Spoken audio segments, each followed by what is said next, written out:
Okay, Chairman, we're now live streaming on YouTube. I'll hand the meeting over to you. Good evening, everybody, and welcome to East Devon District Council virtual cabinet meeting on the 21st of July 2020. I'm the leader of East Devon District Council, and therefore I'm the chair of this meeting this evening of the cabinet. I'd like to welcome anyone also watching the meeting via live streaming. Could I ask anybody whose microphone is currently unmuted to mute it, because we're getting a bit of feedback? Thank you. Everybody here today is taking part remotely, and as well as being live streamed, it's being recorded as well. So please bear in mind throughout to be careful with your language. Can I also remind members of the Code of Conduct, which applies throughout this meeting? We also reserve the right to remove and indeed disconnect any participant who is disrupting the meeting by whatever means. Please turn any telephone devices off or to silent. Thank you. As this meeting is dependent on internet connection and a power supply, in the event of a break in that connection or a power cut, please bear with us and we will try to reconnect. If after 15 minutes we're unable to do so, we'll have to consider the meeting adjourned and we'll reconvene at the earliest possible date. You can check the committee page on our website for details. Please make sure all microphones are muted when you're not speaking to avoid any background noise levels. And it would be useful and very grateful. I would be very grateful if you keep your points short and don't repeat points that have already been made. And please obviously don't interrupt. If you wish to comment, please raise your electronic blue hand and wait to be called. All councillors have been sent the agenda for today's meeting, and any members of the public who want to view that agenda can do so by visiting our website, eastdevon.co.uk. So we'll now start the meeting by doing a roll call of committee members here present. If you can please now unmute your microphone, and when you hear your name called, confirm by saying present. When you have confirmed you're present, please mute your microphone again. Amanda, please. Okay, Councillor Arnott. Present. Councillor Arnott. Councillor Hayward. Present. Thank you. Councillor Armstrong. Present. Councillor Bailey. Present. Councillor Young. Present. Councillor Yerger. Present. Councillor Loudon. Present. Councillor Miller. Present. Councillor Wixon. Present. And Councillor Rowland. Present. Thank you. Thank you very much, Amanda. So I can confirm we are quorate today and we can continue on to our agenda. Agenda item 1 is public speaking. Amanda, do we have any members of the public registered to speak today? No, we don't, Chairman. Thank you very much. Agenda item 2, minutes of the previous meeting of the 18th of June 2020. If anybody has a comment on this set of minutes, please do this by raising your blue hand. And if no blue hands have been raised, I'll take this as an indication that you agree the minutes of the previous meeting. Just scouting for blue hands. None there. So thank you for that. So the minutes of the previous meeting are now agreed. Agenda item 3, apologies. Amanda, do we have any apologies this evening?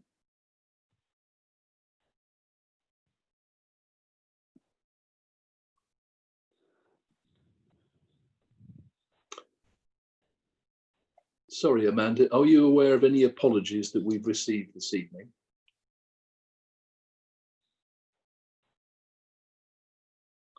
I think maybe, Amanda, are you able to hear me at the moment? I have one apology, and that's from Councillor Pratt.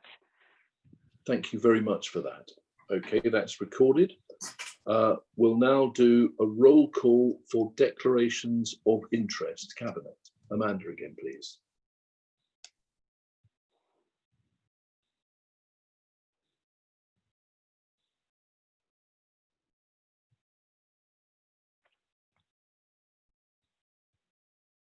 Yes, I can hear you, Chairman. Okay, Amanda, can we do the roll call, please, for declarations of interest? Okay. If I can ask Sue, if Sue would be all right to do this. I'm getting feedback from the YouTube feed and I'm having problems turning it off. So if Sue wouldn't mind doing the declarations, I'll just crack on with the technology. Thank you. Sue, after you when you're ready, please. Okay. Councillor Arnott. No declarations of interest. Councillor Haywood. Thank you. I have a declaration of personal interest for item 19 on this Cabinet agenda, the Newton Poppleford and Hertford Neighbourhood Plan submission. I am the clerk to Newton Poppleford and Hertford Parish Council, and I have been involved with the creation of this neighbourhood plan in my role as clerk. It's simply a personal interest rather than a pecuniary one. Thank you. Thank you, Councillor Haywood. Councillor Armstrong. No declarations of interest. Thank you. Councillor Bailey. No declarations of interest. Thank you. Councillor Young. No declarations of interest. Thank you. Councillor Ledger. None, thank you. Okay, thank you. Councillor Loudon. None, thank you, Sue. Okay, thank you. Councillor Miller. None. Okay. Councillor Rickson. None, thank you. Thank you. And Councillor Rowland. None, thank you. Okay, thank you. Thank you very much, Sue.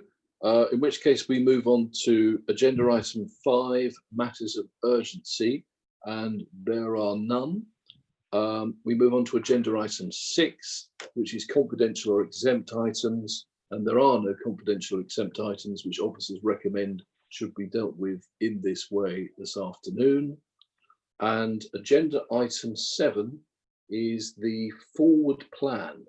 So can I ask for anybody who would wish to speak on that, or for any cabinet members? Well, let's go out first of all to members, and I'm not seeing anybody there.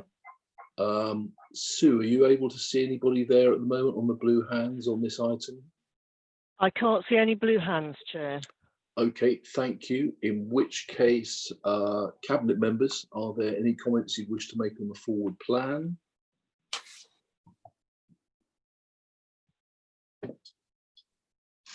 No. In which case, Henry, on this one, presumably what we simply do now is we note that and move forward. Yeah, you just agree it. You just agree it.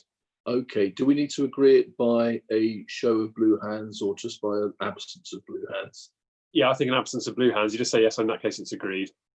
Okay, in which case, if anybody wishes not to agree the forward plan, could you please put up a blue hand now? Okay, thank you, in which case I will take that as agreed. Thank you very much indeed. Agenda item 8. Now, sorry about this evening. We're obviously going back now to accept minutes from before the COVID crisis began, from February. And so the first one we look at tonight are the minutes of the Arts and Culture Forum held on the 26th of February 2020. And I'm hoping we possibly have Councillor Whibley to present those. Is that correct? You do indeed. Thank you, Joe. Okay, yeah, thank you, Mr. Chair, for giving me the opportunity to present these minutes. It might seem like they're out of date, but most of the themes that we spoke about on the day are even more relevant now. Culture can play a huge part in the regeneration of local economies. And to be fair, these are things we were talking about a long time before COVID reared its ugly head. And the other thing we spoke about a lot on the day was how art and culture can help with people's mental health, as you'll find a lot if you read through the minutes. And I think, again, in the post-COVID world, it's incredibly important that arts and culture are given a strong standing in the council going forward, because it's our way of being able to help with people and their mental health at the moment, which is obviously under pressure. On the day, after a lengthy pause for declarations of interest, we heard from Villages in Action, the South West Museums Partnership, Sport England and their plan for Cranbrook, and the Thelma Hubert Gallery's plan for their exhibition, which I believe is just reopened, please visit, and the Abode of Love on the seafront in Exmouth, which is also just about to restart in a slightly different format, and also the work of Wild Exmouth. We spoke a lot on the day about just all working together and trying to understand a little bit what everybody else is doing in order to sort of play a more coordinated role. And yeah, I commend these minutes to the Cabinet. Thank you, Mr. Chairman. Thank you very much, Councillor Whibley. Do we have any comments on that from Cabinet, or are you happy to agree them? If anybody is not happy to agree them, could you stick up a blue hand now, please? Or forever hold your peace. I see no blue hands. In which case, those minutes are agreed and indeed noted, and thank you very much to Councillor Joe Whibley, and good luck with the arts for moving forward as well. Very important work. If we move on now to agenda item 9, the minutes of the Overview Committee held the next day, the 27th of February 2020. Again, can I ask Councillor Nick Hookway to come forward to present these, please?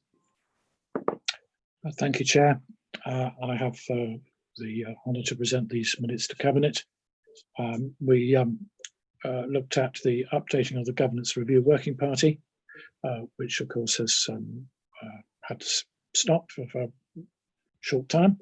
We also had a presentation on the Seaton's Wetland Link project, which I'm happy to say during the pandemic was able to be completed. Issues were completed there, which is very good.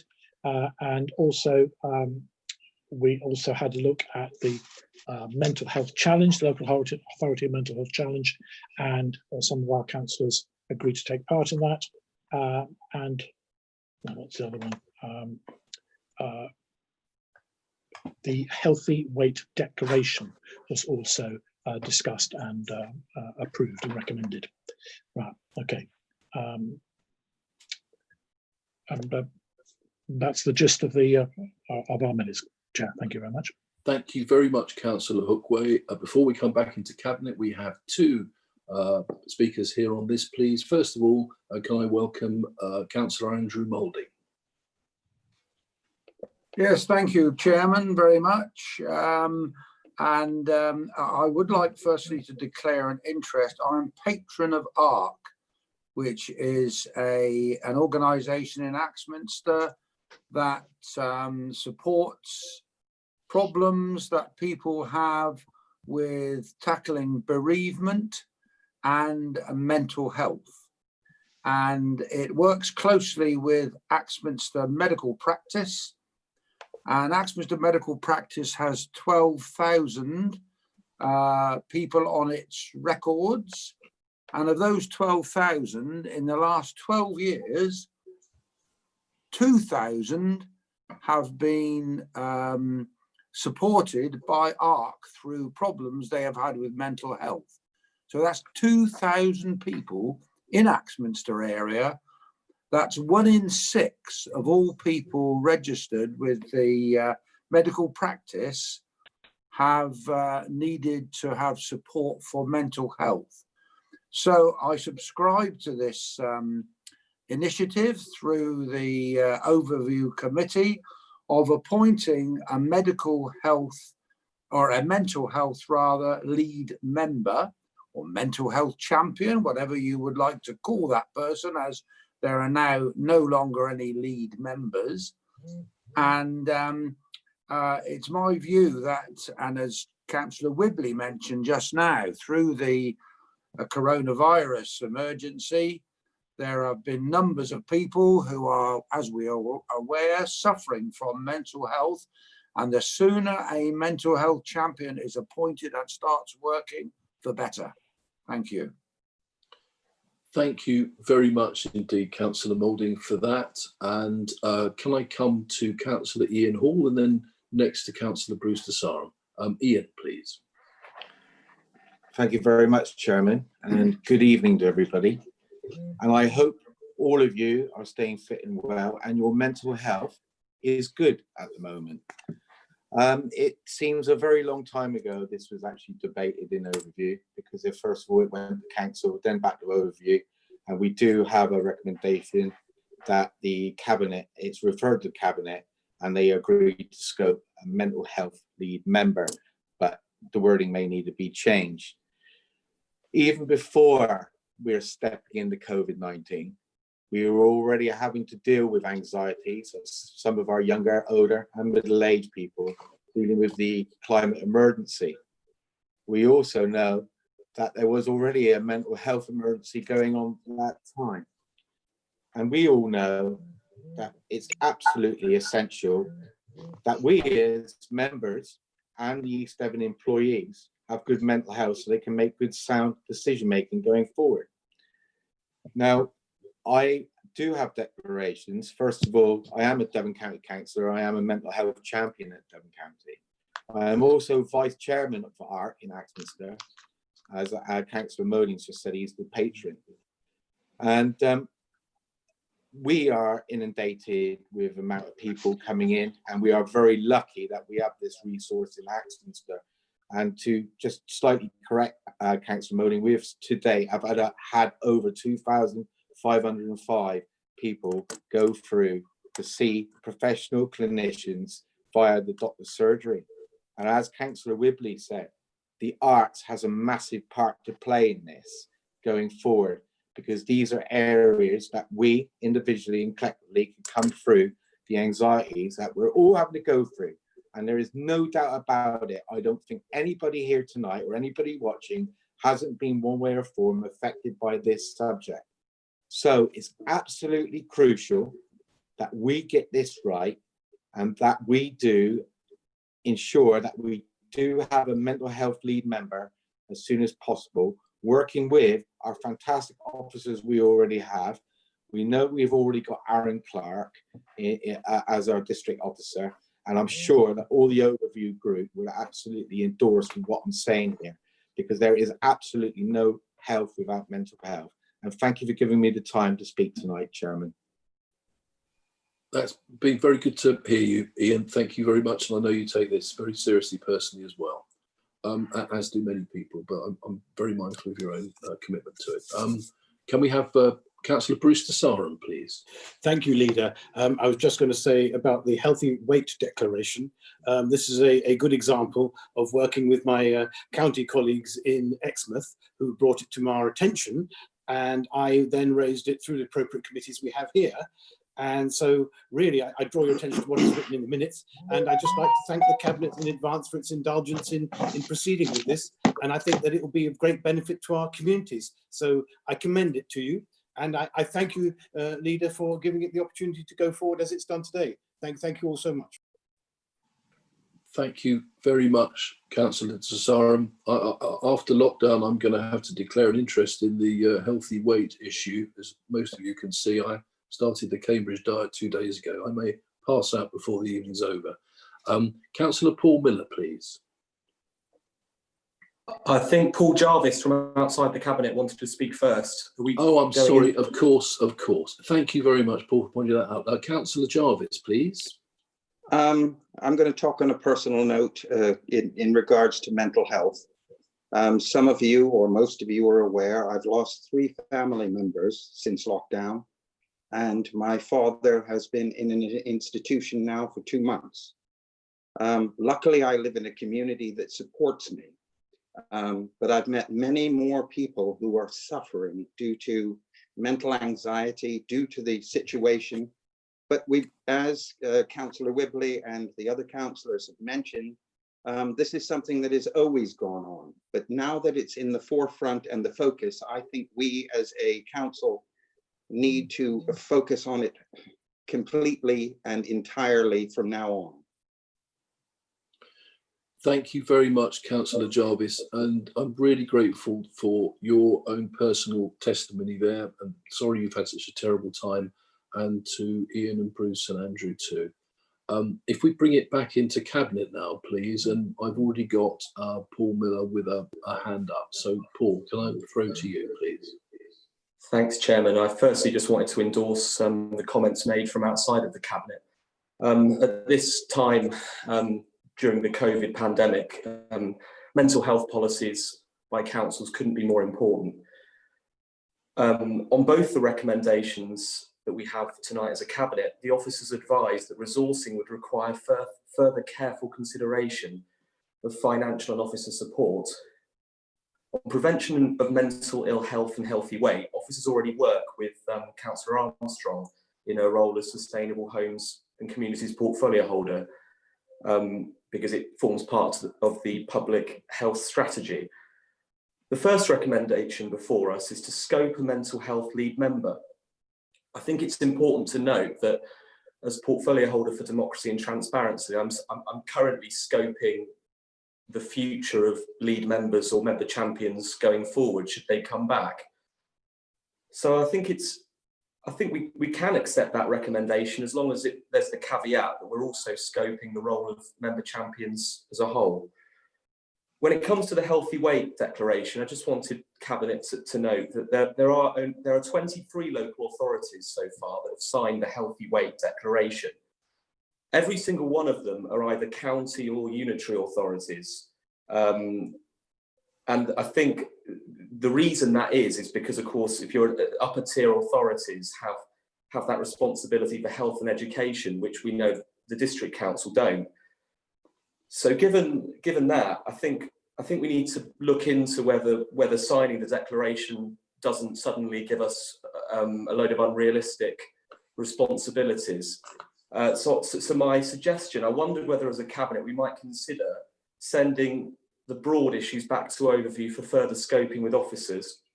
And as I say, in the meantime, I will be undertaking a review of whether we reintroduce lead members and member champions, and obviously and if we do decide to do that, what kind of lead members there should be. And I must say, I think if we do introduce member champions, I cannot see a situation where mental health lead member champion wouldn't be there. But thanks for letting me speak. And I think we've got to consider these recommendations carefully, but on the basis that we are a district council, not the county council. Thanks. Okay, thank you very much for that, Paul. And I know that the work you're doing is timely, it's ongoing. And can I just ask at that point, can I ask for Mr. Gordon Lennox to come in and just give us a bit of advice on process about where we are now? Is obviously it's a very well-intentioned motion was passed at overview. How do you think, what is the best way for us to progress this to an actual outcome, Henry? Thank you, Leader. So yes, I think given what Councillor Miller was saying, the best recommendation that Cabinet, or the decision of Cabinet, is probably to resolve to refer it back to overview for further scoping and work with officers in terms of receiving an officer report, and for overview then to progress the matter. And then you could have a second one saying that in the meantime, further work will be carried out on the roles of lead members and what that might look like. So I can, whilst the conversation carries on, I can form the wording for you if that would help. Okay, is it we can do that, can we? We can take as arising from these minutes. Yep. Okay, thank you, Henry. I'll try and buy you some time. Councillor Loudon, please. Thank you, Chair. I found the comments made by other members very poignant and well made, and I've taken great note of them. I listened carefully to what Councillor Miller has just said, and it does seem to me that, and particularly given what the other members have said, life has moved on quite significantly since only the meeting some months ago of this committee. And it does seem to me that what Councillor Miller is saying is quite right. I think we now need to flesh this, both of these important items out, and therefore asking our officers to spend a bit of time looking at the issues, and therefore taking them back for further considered discussion at OView would seem to me to be an appropriate way forward. And of course, all of this is going to have to link into some of the other issues that we are considering as we go forward as a council, such as our response post-COVID, well, if we get to post-COVID, as we move forward. So yes, I would very much support what Councillor Miller has just said, Chair. Thank you. Thank you, John, very much. Coming back to you, Paul Miller, please. Yeah, I'd just like to add to the context that be consistent in what we've done before, and I think we've got results through that. The poverty report, which was created, a brilliant document created by officers, was in the ownership of Overview. So these recommendations that have come to Cabinet, they aren't accompanied by an officer report. So I think the right thing to do would be to send this back to Overview, further scoping. And by doing that, I'm not sure whether Councillor Hall is on Overview, but I know he has an interest in mental health and experience and expertise. So I think sending it back to the Overview Committee would be the appropriate thing to do for Cabinet at this stage. Okay, now, busting all constitutional tradition, I'm very pleased indeed to come back out to members. So Ian Hall, please. Thank you, Chair. Thank you for giving me the opportunity to speak again. What would be achieved by going back to Overview, and don't get me wrong, we've got to get this right. And if that is deemed to being the right mechanism to pass it back to Overview for further scoping. But as I said in my speech earlier on, we've already got Aaron Clark, who's an officer, and keeping in mind that this is going to be a learning journey to actually see where we are. I think this is possibly going to have to be considered to start with a mental health lead member, keeping in mind the gravity of the situation which we're speaking about, and with COVID-19 as well, is that if a lead member went in now and they worked alongside somebody who's already established within the district council officer, then would that not be possibly considered as being a starting point? And then if there needed to be decided any further additional resources or support, that then it could possibly be brought back into the mix, Chair. Thank you. Okay, thank you very much, Ian. I'm always mindful of my carpenter friend who said measure twice and cut once. And this is of such gravity that I can see that we need to do this as speedily as possible. But we do also need to do it very thoroughly. These are very complex issues. And let us hope that as soon as possible in that process, we do then have a lead member attached to it. Can I ask any other members of Cabinet, any other blue hands? I'm scrolling down with my inadequate mouse. Yes. Well, I'll come back out to, while I'm still out there, Councillor Steve Gazzard, please. Thank you, Chair. Yeah, I think it is vitally important that a lead member is appointed as soon as possible, because and I was very moved and touched by what everybody has said about this issue, because it's absolutely right. It's not getting any better, it's getting worse. We have people now that are getting really depressed and upset about having to go shopping and wearing masks in shops, and they won't go out. And we have a lot of people that are still afraid to go out of their own houses. And this is another bombshell that is going to hit the NHS sooner rather than later. And I think it's vitally important that we grasp the nettle on this, and we have someone that can take this on, because as I said, it's not going to go away. Unfortunately, it's going to get worse. Thank you, Leader. Thank you very much, Steve. And can I come next to Councillor Paul Hayward, please? Thank you, Chair. As someone who, in only the last few days, has been in receipt of some fairly reprehensible emails which have affected my mental health quite considerably. In fact, for only the second time in my entire life, I had a very sleepless night, in fact, completely sleepless night as a result of that email. So yes, I completely concur with the previous speakers.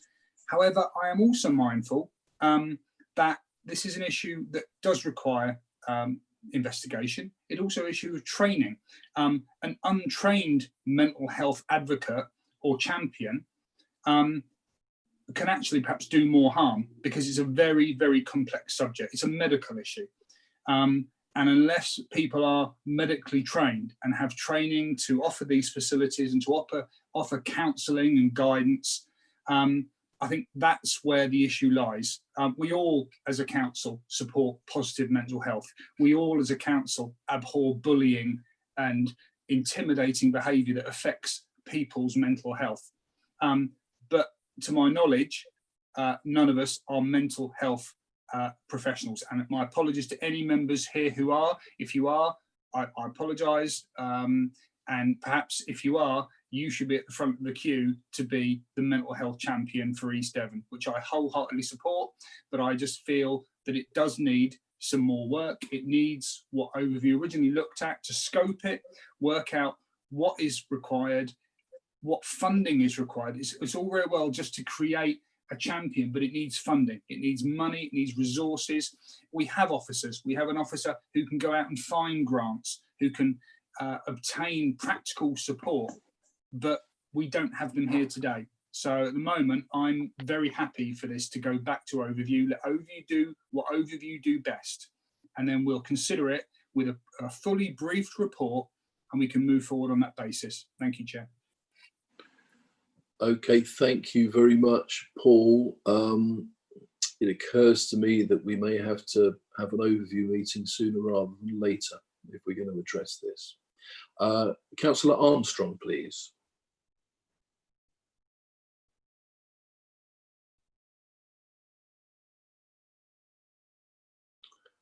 Oh, Megan, are you with us? Can't hear you. Oh, sorry. Oh, go on. Right, you're live on YouTube. I thought I'd pressed it. Yeah, it's just a continuation really of Councillor Hayward, because I had no idea what he was going to say, but I was going to ask the question, what would the role of a lead member be? I agree very much that that person would have to have some kind of training of some kind to be able to lead other members. And experience of mental health is very important, but I think some actual training as well would be vital. And we also need the resources, and we need to do it properly. I would hate to have a knee-jerk reaction on this. We all realise how important it is, and it is part of my portfolio. I would imagine homes and communities. But it needs to be done properly, but also not delayed, in a reasonable time. So I agree that I think it should go back to Overview, as Councillor Hayward said, and with a good report, and to see the way forward. So I'm very much in support of that, and have every sympathy for those who have already spoken about their own personal circumstances in that. Thank you. Thank you, Megan, very much. Paul Miller. Yeah, just come back very, very briefly, and I hope this might.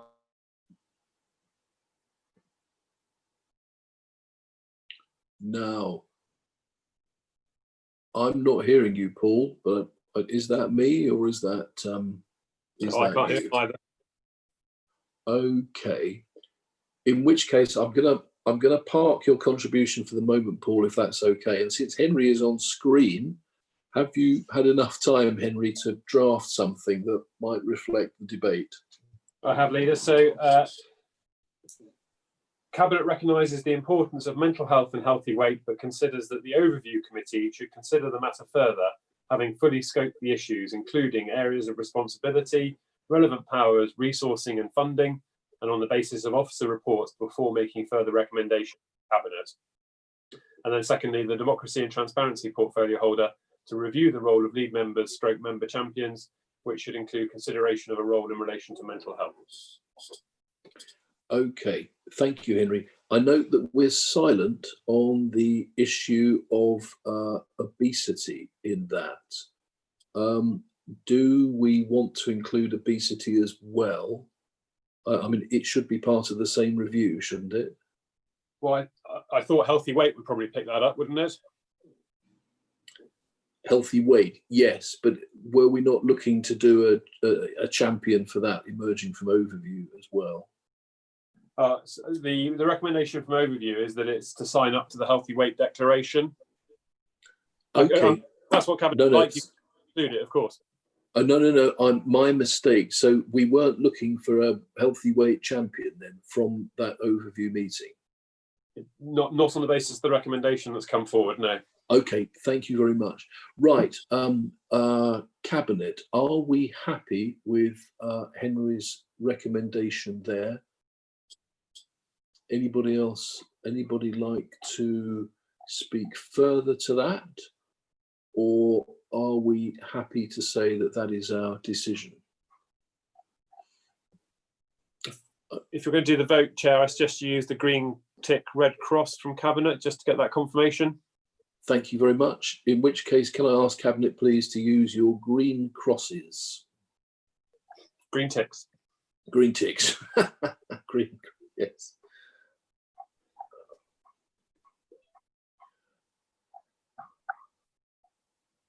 1, 2, 3, 4, 5.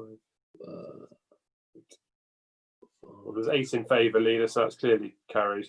Yeah, and me, I think. Sorry, I was locked out there. Okay. Thank you. In which case, that's carried. Thank you very much for that. Thank you, Nick, again for presenting us with these minutes and for getting this going through your committee. And thank you again for all the people who spoke on this critical subject.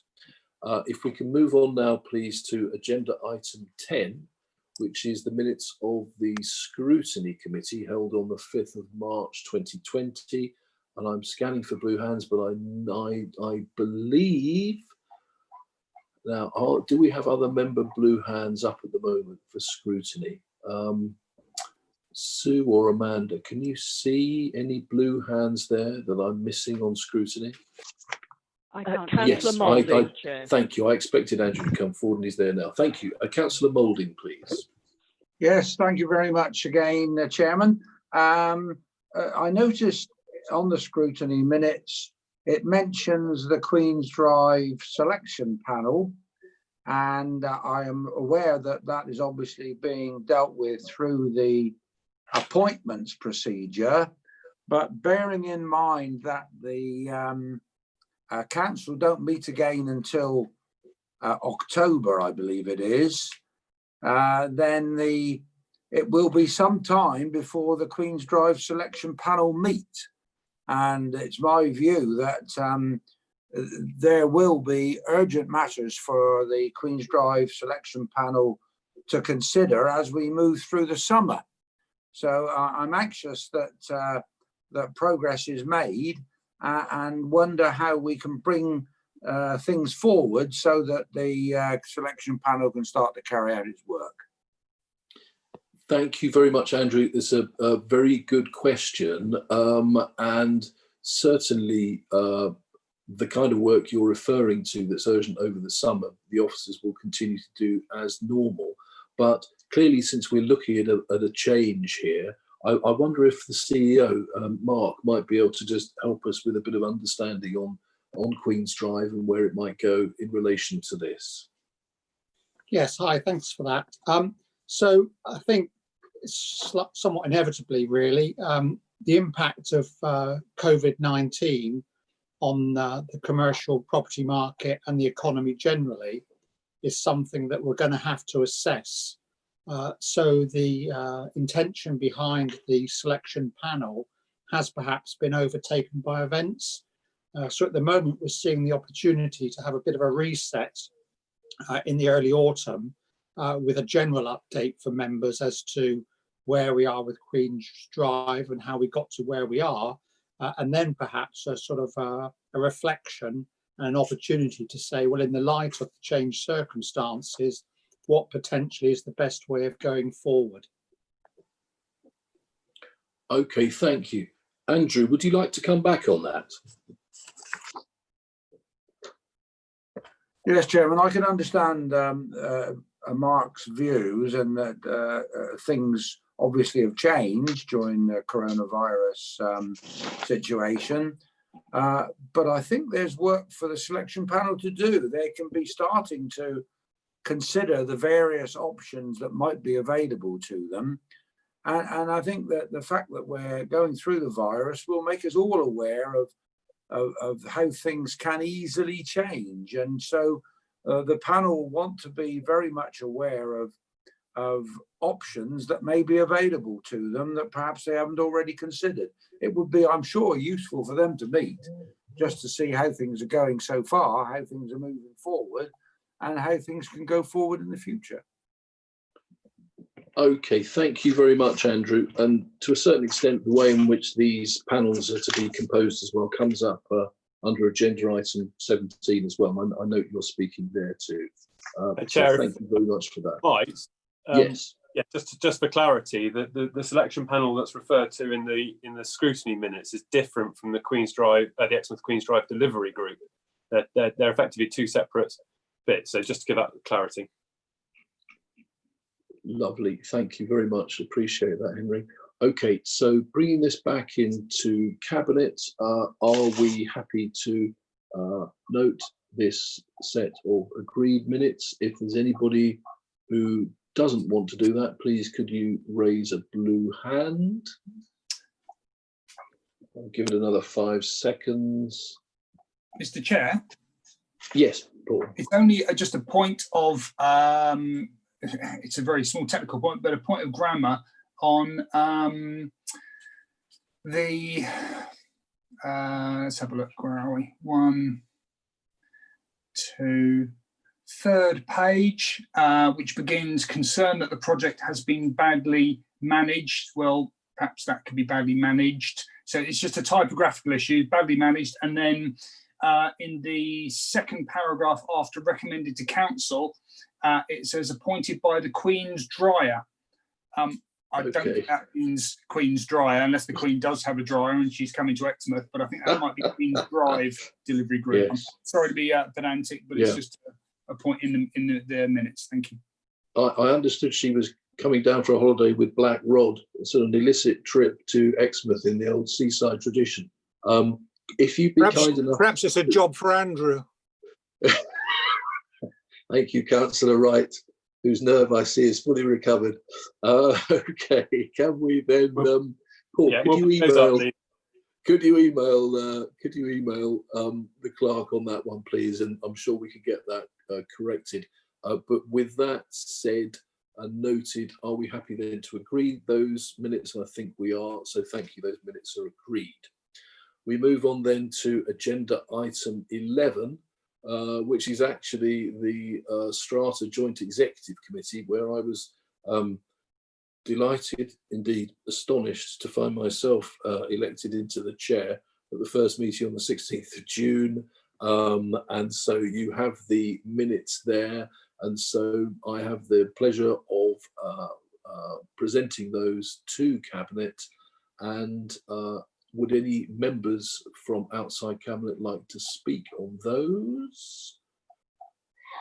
There are no enthusiasts for that subject, in which case can I ask Cabinet, are you happy to agree those, please? If not, blue hands. Okay, thank you very much, in which case we are agreeing those, and those are noted. Thank you very much. We move on to agenda item 12, which is the draft programme of meetings for September this year, all the way through to next May. Now, Henry, I wonder if you might be able to help us have some enlightenment on those and how we thought this through. Yes, certainly, Leader. So, I mean, obviously, we are still in COVID, and there's sort of concerns over the resourcing of council meetings. But this is obviously to try and put back into play the sort of the more normal business of the council. Things have obviously moved on since April, May.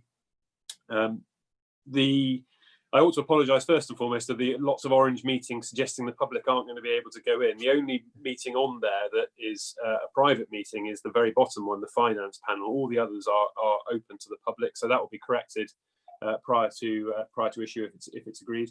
But yes, I mean, this is very much about getting back into play the council business and being able to have public engagement and open, transparent decision making.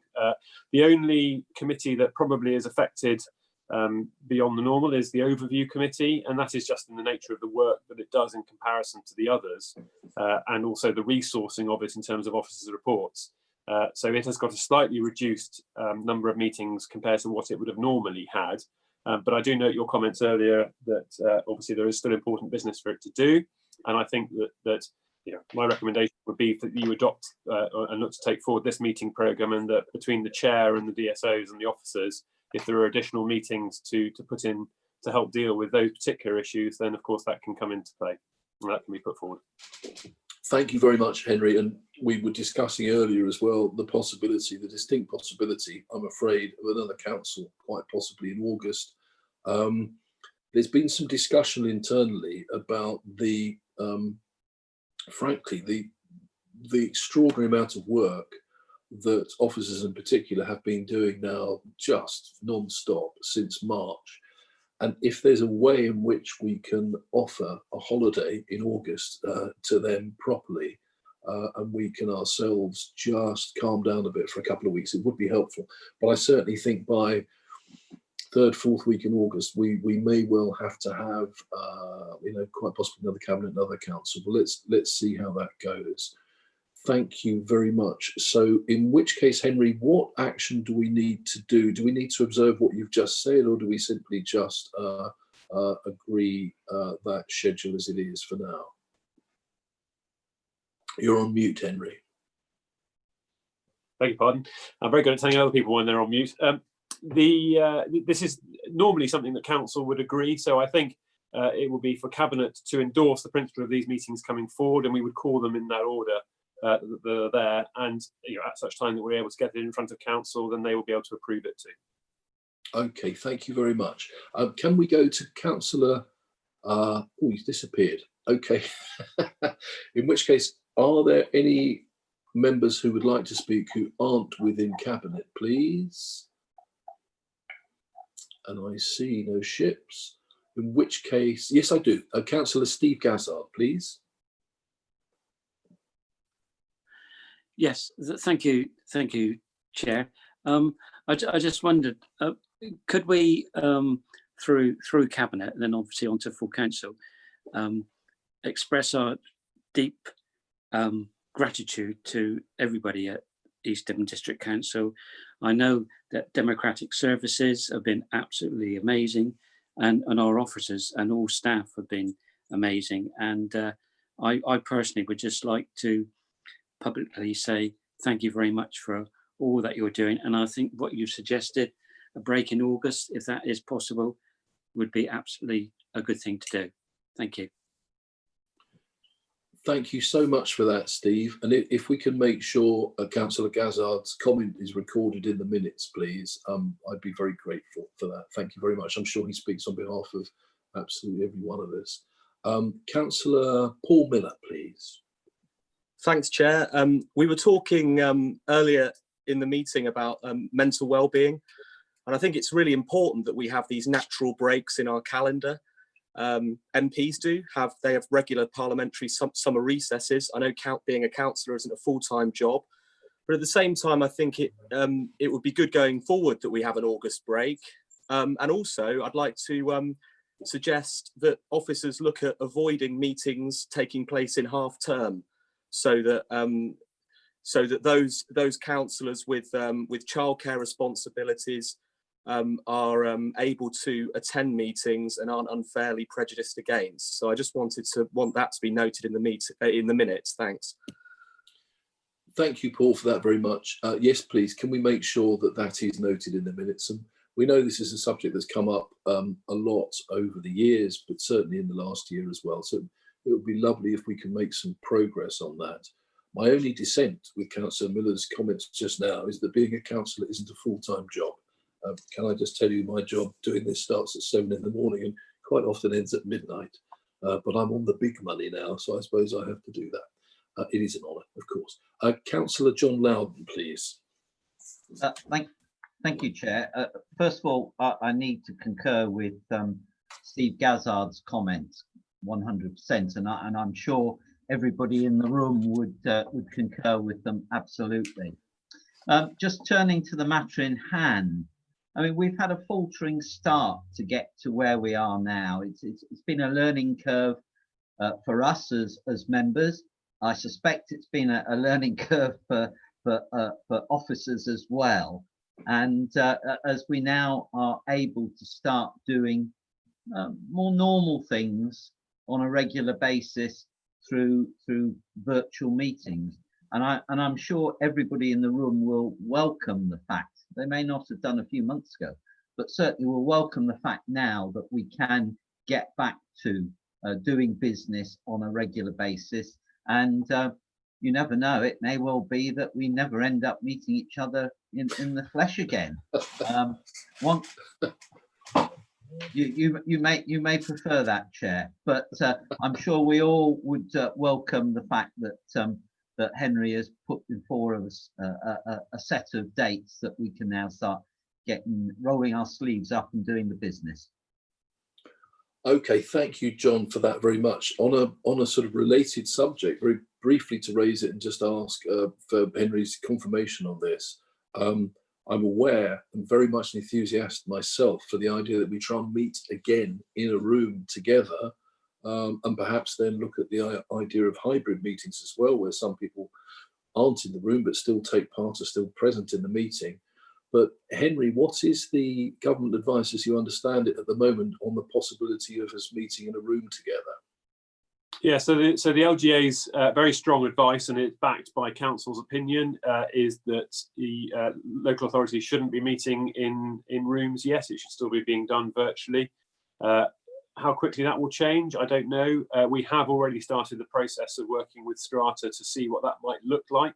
There are technical issues around it about effectively having people in a room trying to get into a Zoom meeting, and as I say, the technical solution is not straightforward as one might expect. You might think it is, but it doesn't always pan out that way. So the work has started on that. But yes, at this moment in time, the advice, very strong advice, and it is predominantly on health and safety grounds, is not to do it. And of course, we can demonstrate that we're able to do it remotely. So I suspect it will come to pass in due course, but I don't know when. Okay, thank you very much indeed for that. Now we move on to another section of the meeting in a sense. We go straight to agenda item 13, which is matters for decision, and under that at number 13 is the financial implications of COVID-19 on the council's budget. I'm having a little bit of connectivity problem here. If it's possible, can I ask Councillor Hayward just to take over for the first little bit of this meeting? And I know that we've certainly got Councillor Moulding wanting to speak. So if I can ask Councillor Moulding to, although I can't see his blue hand, is your blue hand up, Councillor Moulding? If it is, just shout. Can anybody see any blue hands on this subject? I can't, Mr. Chair. I'm just going to scroll right back to the top again. Yes, Councillor Moulding now has his blue hand up. Okay. Yes, thank you, Deputy Chairman.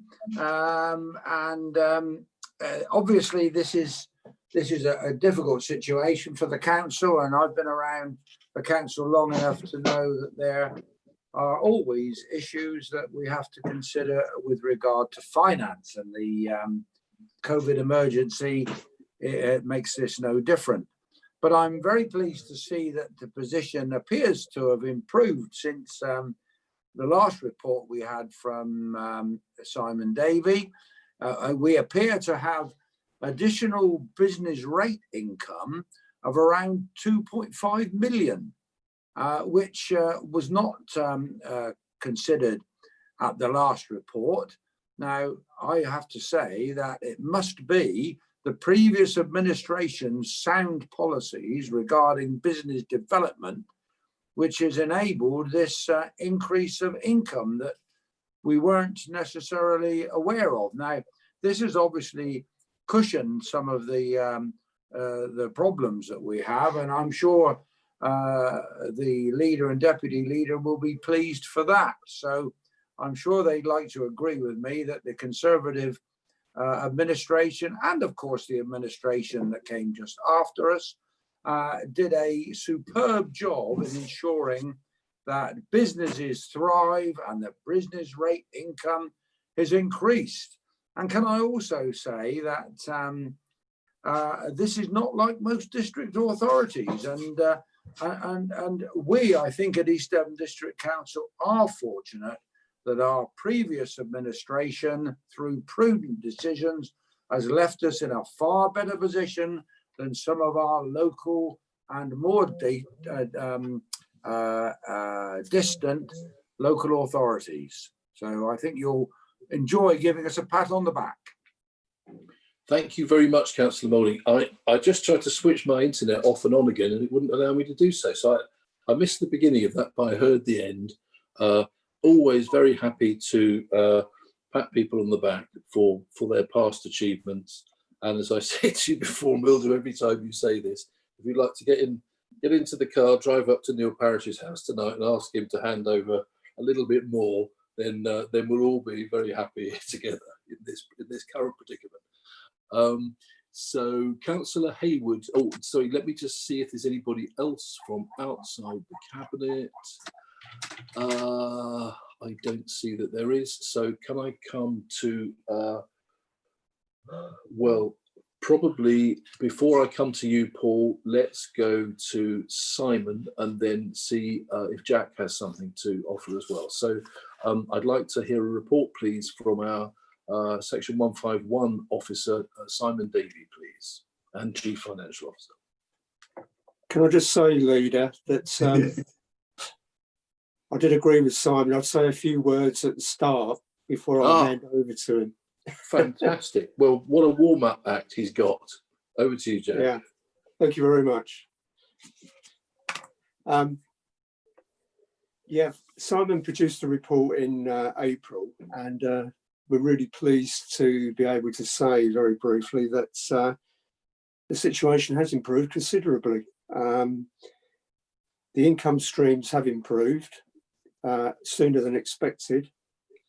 As Councillor Moulding said, we have had this bonus from the business rates of £2.5 million, which I really want to see the vast bulk of that put into the projected deficit that may be coming through in the medium-term financial plan. So that is good news, which could definitely help in the future. Just very briefly as well, members may be aware that the government came out with a recent announcement about an additional £500 million across the whole country. And since Simon produced his report, we've now heard that the East Devon District Council portion of that money is £196,000. So it does go some way again to fill in the gap. To use a well-known phrase, every little helps, but it hasn't actually filled the gap entirely yet. And the other part of that news that came out from central government about the £500 million was the income guarantee scheme. And Simon has given an estimate on that it could mean almost £1.8 million coming through. I would put a caveat around that we're still waiting for the meat on the bones around that. So that very much is an estimate at the moment based on the latest news that is available. We have had as well the request that's come through from LED because of their income drop over the period of time, because the swimming pools have been shut, that they are requesting £1.3 million to help out.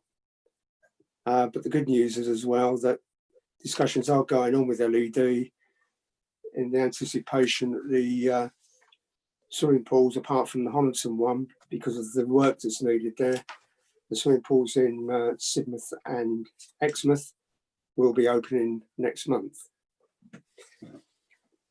So I said I'll be brief, so I'm going to now hand over to Simon, and Simon and I will be happy to answer any questions at the end of what he has to say. Over to you, Thank Simon. you, Jack. Thank you very much. I'll tee him up again. Our Chief Financial Officer, Nest 151 Officer Simon Davey, with, I have to say, a very neatly trimmed beard now as we emerge out of lockdown. Thank you very much, Chair.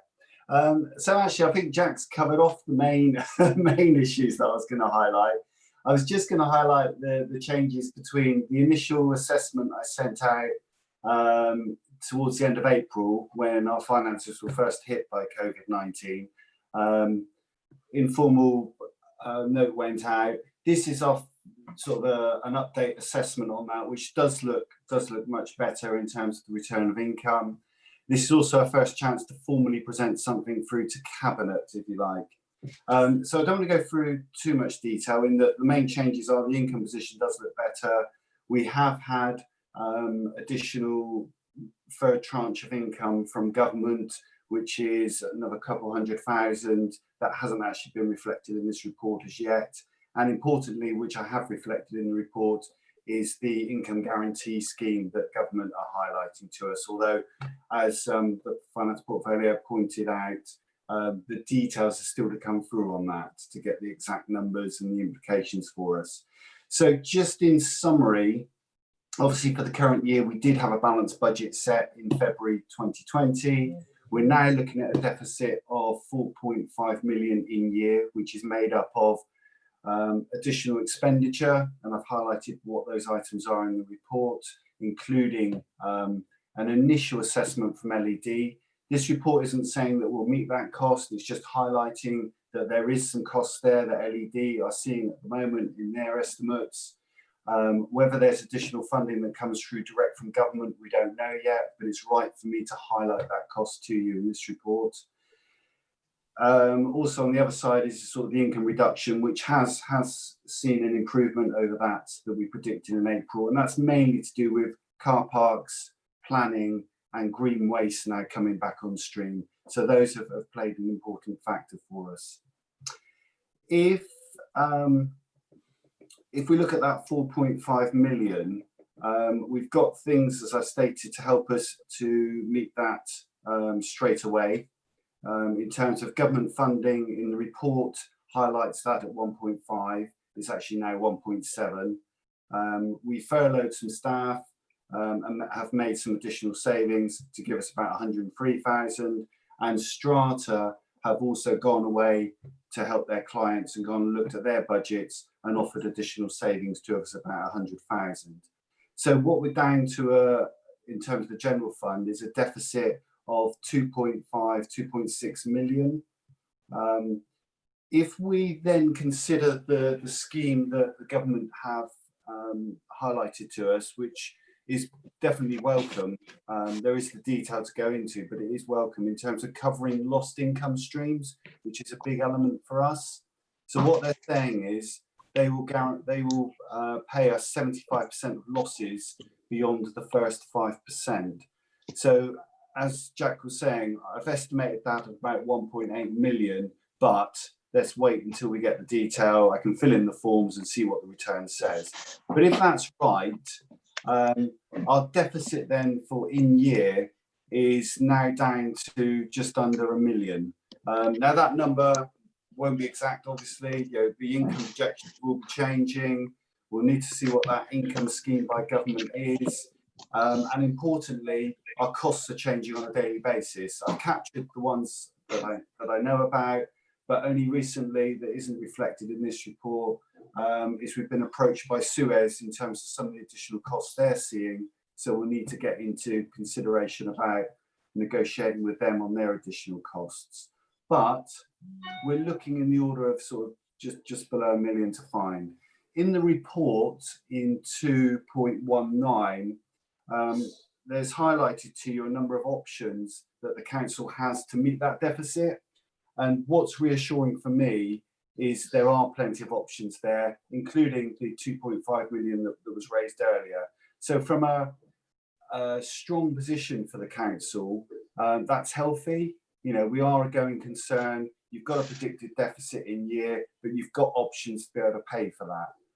And that's a good position when we look to other authorities. You have your reserves, you have options about making savings in years, and you have some options over transferring money out of capital into revenue. At this stage, the recommendation, there's no actual recommendation made. I'm just giving reassurance as your Chief Finance Officer that your finances can be balanced depending on which way you go, but you have options to do that. What we're planning on doing is bringing a report back in September, which will have firmer figures in terms of how the income's gone over the summer. It will also have details. We'll know what the government will reimburse us regarding our income streams. We'll have a clearer understanding of LED, and we can put all that together to make firm recommendations about how to produce a balanced budget. But members should be reassured that that can be done. You'll also at that stage know the final position on the accounts for last year, which will reaffirm that 2.5 million. In terms, just to highlight, in terms of the housing revenue account, I've just made a small note in the report in that income is down, but again, it's not significantly down, and we do have good reserve levels there to mitigate that. So I'm not concerned, and you shouldn't be concerned at this stage with the housing revenue account.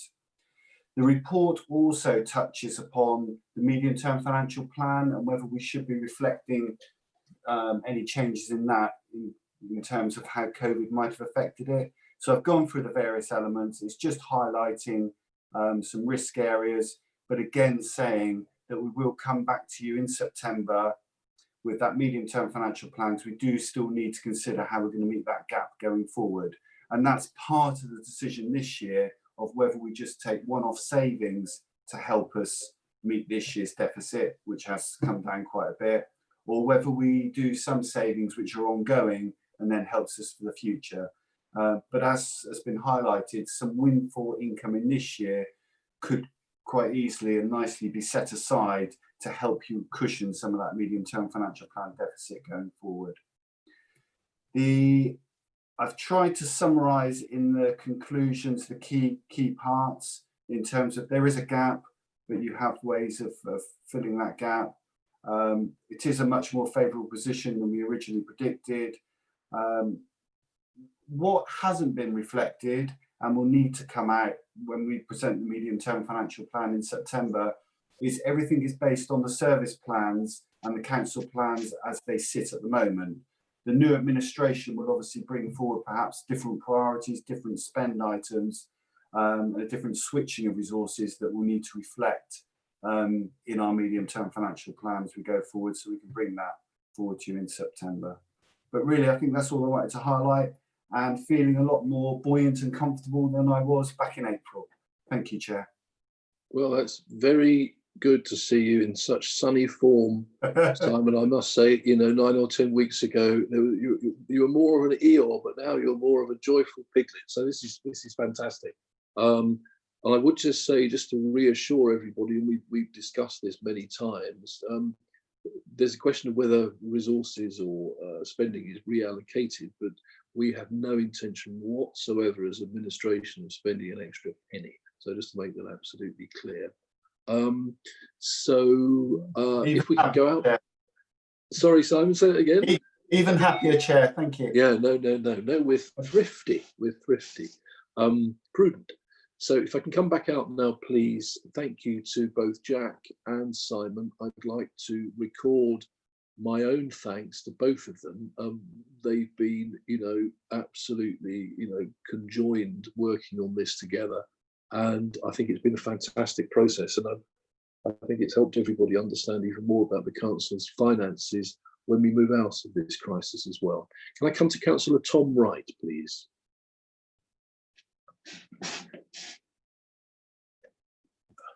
Yes, thank you.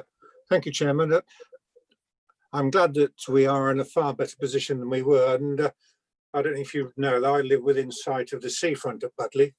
And one thing I've noticed with regard to car park revenue, and I've had similar stories from Exmouth, is because children not being at school and parents not being at work, I've noticed our car park income in our seafront car parks has been incredible in that the car parks are absolutely rammed full on days of the week when in previous years they would have had hardly any custom at all. And I'm just wondering, as car parking income forms such a strong part of our budget and it pays for many of our services, if actually we could ask Andrew Ennis to give us a comparable breakdown of where we are with car parking income, say at the end of July or August compared to previous years. And I actually think we'll see there's a far rosier picture than we were anticipating.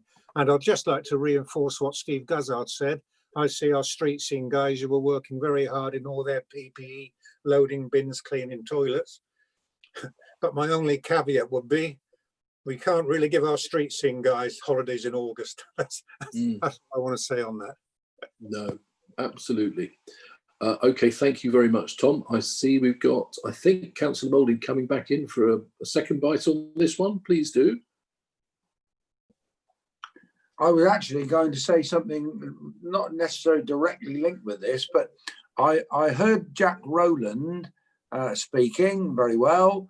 And then I hardly heard anything of what Simon Davey said because I was frozen out.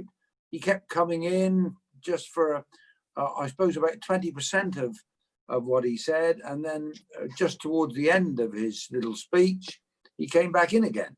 Now, that's all well and good, but I heard very little of what he said. I don't really want Simon to repeat it because I probably guessed what he was saying. But it just reinforces what I advocate and that some people are trying to bring forward, is that we continue to have virtual meetings in the future, or at least some form of hybrid meeting. For me, that is not the way to do business.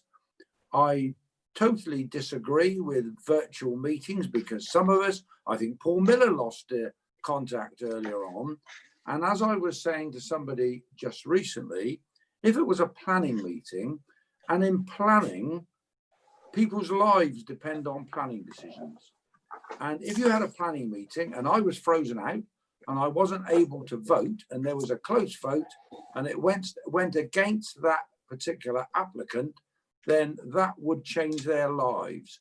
And that is not the way to do business. We should have proper meetings where we all sit down and make decisions without worrying that we're going to be frozen out because our computer loses its reception. So I just wanted to make that point, Chairman. Well, absolutely, and so say all of us, Andrew. And if you can persuade Mr. Rees-Mogg to get that one sorted for us, then maybe we can meet in person sooner rather than later. Just to reassure you, Simon's report was essentially a very excellent précis of his report as written in the agenda, and he didn't go off piece from that at all, I don't think, in any significant way. Thank you, Andrew. Well, talking about planning meetings, I don't know, we now have the chair of planning, Eileen Ragg. Was it your experience, Eileen, at your recent planning meeting that everything fell apart, or did it seem to go okay virtually? No, it didn't all fall apart. We held some bits of it together. But that's not what I wanted to speak on. I mean, I don't believe, I heard Andrew earlier in the year, and I don't believe that we could have continued until October or even for a whole year without any meetings at all. That wouldn't have been right. That wouldn't have served the public well. But going back to what Tom Writer said,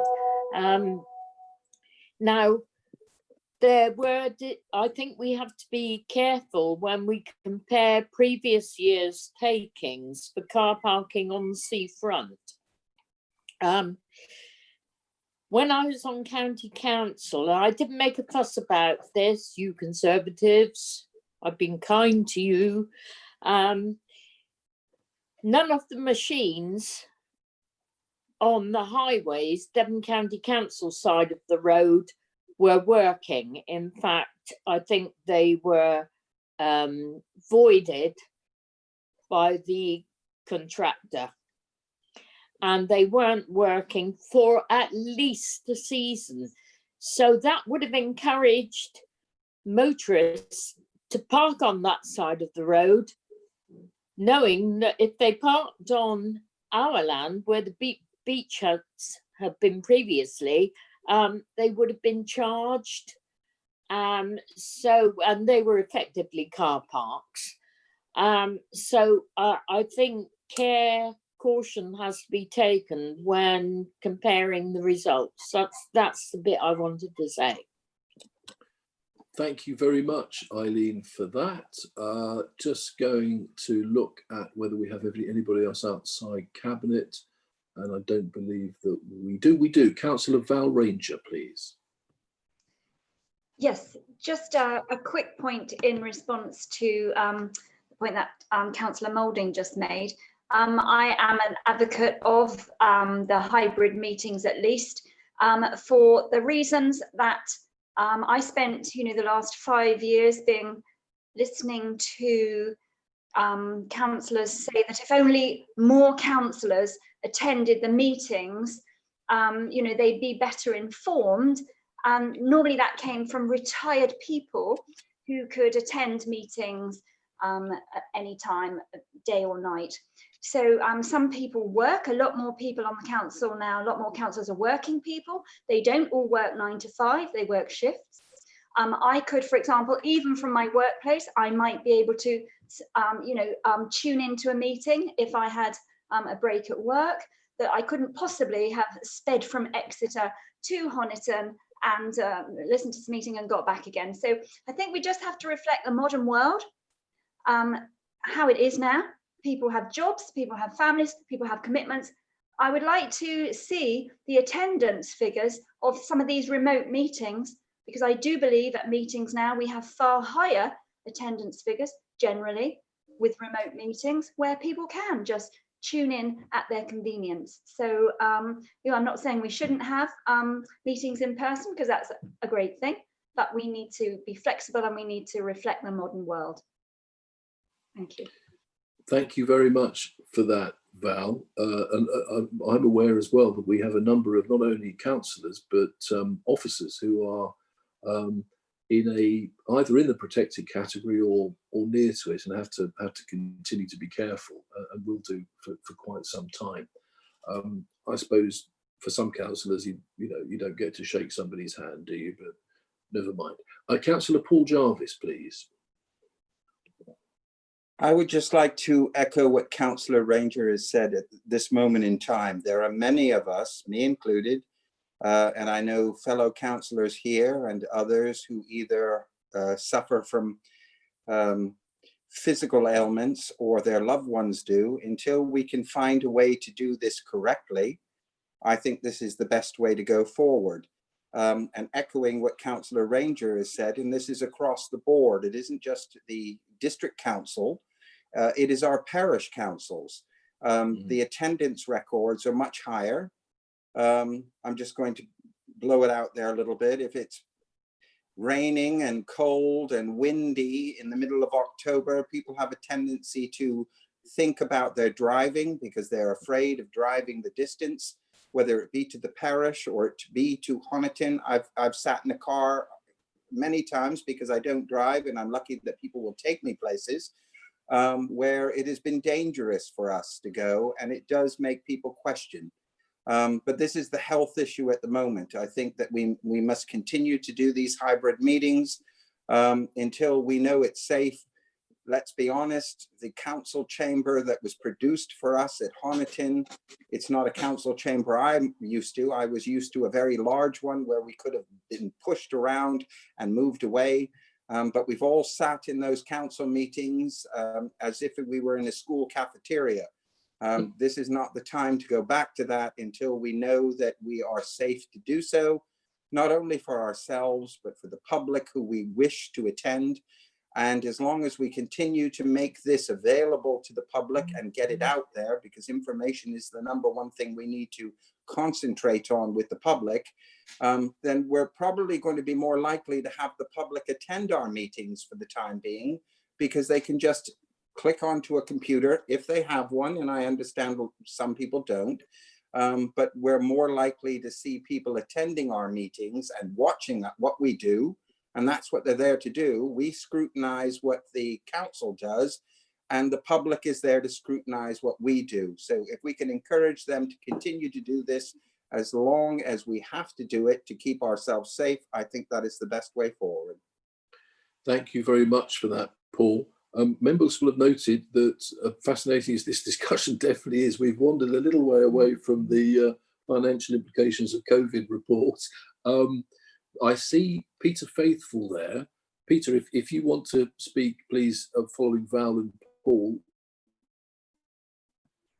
please do, but if you could keep it brief, please, Paul, it's about finance. It's very simple. So virtual meeting simply means you have to be using the internet. It doesn't say where you have to do it from. And I don't see why, if people have got internet problems, why, if it's better to work from Blackdown House and use their internet connectivity there rather than try to do it from home. I mean, you're still working within the rules, surely, aren't you? Okay, thank you very much for that, Peter, as well. Right, so if we can come back on the topic now, and I think we come back into the cabinet, and the first speaker I have, as long as it's about the financial implications of COVID, is Paul Miller, please. It is. It's going to be a brief comment. I am currently in Exmouth Town Hall, would you believe? So my internet connection went down in one of the council buildings. My personal internet connection has always been reliable. So I just wanted to say, yeah, Councillor Moulding's point had nothing to do with the financial report, but I did want to comment on the financial benefits, very briefly, of having remote meetings, because of course we save on all of our expenses going to meetings between, for me as an Exmouth councillor, going between Exmouth and Honiton. So we're going to save money from continuing by doing virtual meetings, and I have ambitions in my portfolio working with the cabinet to move these forward to hybrid meetings, which of course have worked very well in Parliament. So so there is a financial aspect to this, but I'm not sure Councillor Moulding really hit upon the financial aspect of it. So very good. Comment. Thank you, Paul. You rather brilliantly completely ignored what I just said. Discuss this issue anyway. So now coming, I'm sure, to somebody with something serious to say financially, Councillor Paul Hayward, please. Thank you, Chair. You sort of really snatched the rug from underneath by, because you have thanked Councillor Rowland and Simon and his team for some amazing work that they've done.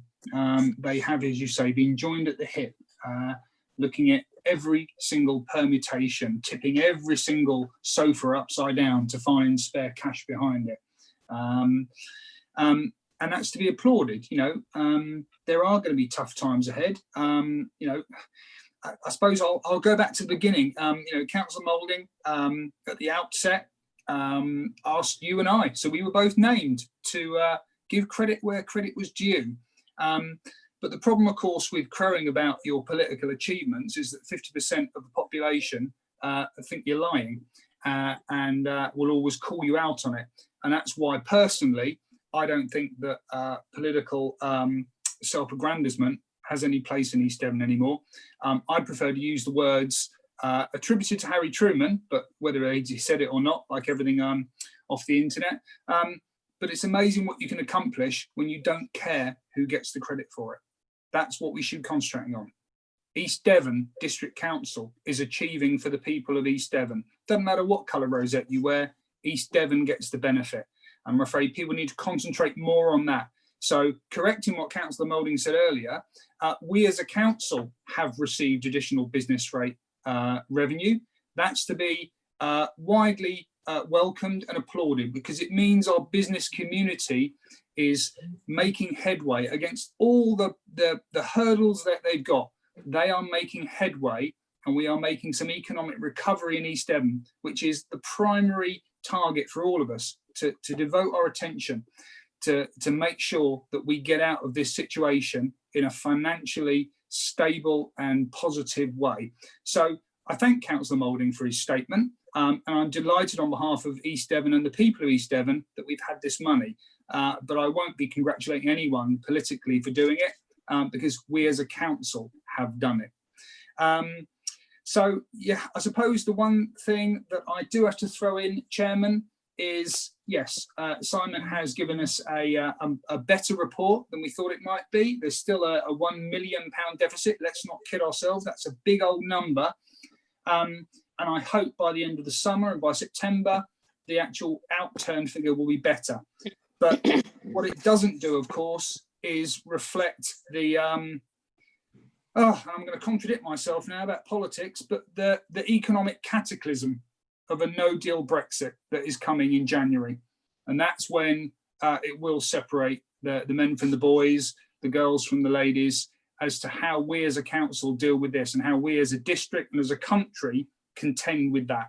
So that's perhaps a discussion for later in the year and in the new year. I have nothing to say about hybrid meetings, you know, most of it's been said anyway, and it was nothing to do with finance. So thank you, Mr. Chair. Thank you very much, Councillor Haywood. So I'm going to go back out to Councillor Eileen Wragg briefly, please. Thank you. I'd like to totally endorse what Paul Haywood has just said.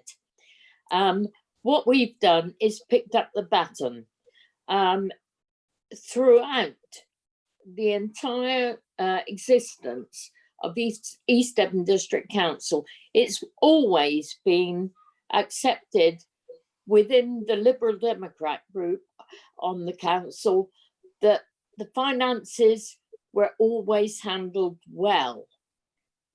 The phrase was, they always do it right. And I think that we picked up the baton, which could have been dropped over the last year, and we're running with it. And we do give credit to our predecessors, whatever political colour they are. And the importance is, as Paul has said, in the interests of the residents of East Devon. And I think that we are continuing that tradition. So thank you, Paul, for that. Thank you, Eileen, and thank you, Councillor Haywood, for that as well. Okay, so we ought really at some point quite soon to move towards a proposal on your actual recommendations. But can we go to Jeff Young first and then John Loudon? Thank you, Chair. I'd just like to thank Simon for giving me a real feeling of confidence after such a difficult couple of months. We seem to be getting back on track. On my portfolio, sewers have pulled out all the stops. They're working really hard with increased tonnage, increased recycling, which is fantastic. Street Scene have continued to provide us with all the services that we fully expect, plus more with our toilets and stuff. So we seem to be getting back on track, and now we're going to be in a good state of play at the end of this financial year, but it's going to be a challenging next few years. Just remember that. Okay. Thank you, Jeff. John Loudon, please. Chair, thank you, Chair. I don't know if it helps, but I'd be very happy for us to move to the recommendations. But before we do that, I just wanted to remind Councillor Moulding, because I know how interested he is in the finances of the council, because I've spent some time reading it. Well, you may have all seen it, a very thick document full of lots of graphs and photographs and flowery language, which is meant to be, I think, a master plan for moving us forward into the great new world post-COVID recovery. And in order to give him some reassurance, you might want to watch the YouTube replay of this, because he can then catch up on what Simon Davies very eloquently set out in terms of where we are financially and how we got there. So it might be worth Councillor Moulding going back and looking at it on YouTube. And I suppose to really undermine you, Chair, this is one of the benefits, isn't it, of doing things remotely, because we can very quickly go back and watch it from the comfort of our own sofa. Should be great for Councillor Moulding, I'm sure. Thank you, Chair. Thank you very much, John. Again, I'm not quite sure if this is what Jacob Rees-Mogg had in mind when he agreed to these agreements, that we would all, after, spend the rest of the evening watching ourselves on YouTube or Facebook. But anyway, very good. So at the moment, I'm just looking to see if there's anybody else outside. I don't think there is. Councillor Ian Hall, go on then. 60 seconds if you can, please. Much appreciated. It's really pleasing to see the financial situation isn't as grave as it could have been, and it's really good and testament to Simon Davey and his team. But a question really, Chair, with our financial situation, it just makes me wonder. I know hindsight's a wonderful thing, but with the present situation where we are and what was said recently about the openings of toilets, will this actually move things forward far quicker to opening up more toilets to encourage more tourism and more business to recover from COVID-19? It was very interesting listening to Councillor Young. We're in a far better position where we are. I'm still seeing and I'm hearing that there's still a little bit of anxiety about not having enough toilets opening in East Devon. Thank you again for your time. Thank you for that point, Ian, very much. I'm sure Jack would confirm and may well do so in a minute. As we've always said, the situation with the public loos is kept under constant review by the officers and talking to us all the time as well. And although this is a much more hopeful financial report than might have been delivered 5 or 6 weeks ago, we're still running a deficit this year, and we still don't know exactly how much is going to be covered for us by the government. It's welcome that probably what will amount to about 7% of our losses on revenue will be covered, but we still don't really know what's going to happen in terms of the extra costs we've incurred.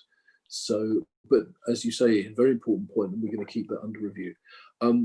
Let's now move on to Jeff. I think you've spoken, Jeff. Thank you very much. Can we go to Dan and then back to Jack Rowland? Dan, please. Dan's put his blue hand down, so in which case, Jack, please, back to you. Oh no, Dan, was that a deliberate blue hand down, or? Yeah, I was just bringing it down as you brought me in. Okay, lovely. Jack, then, please. Just wanted to respond to Councillor Hall. Yes, we are keeping that situation under constant review. And as soon as we have, I mentioned earlier that as soon as we have more detail from the government about the income guarantee, that would put us in a much better position to be able to review the toilet situation in the hope of opening more of them. Thank you for that, Jack, very much. In a surprise development, I don't know what's going on with the blue hands. Dan, I see your blue hand's gone up again, but is that the...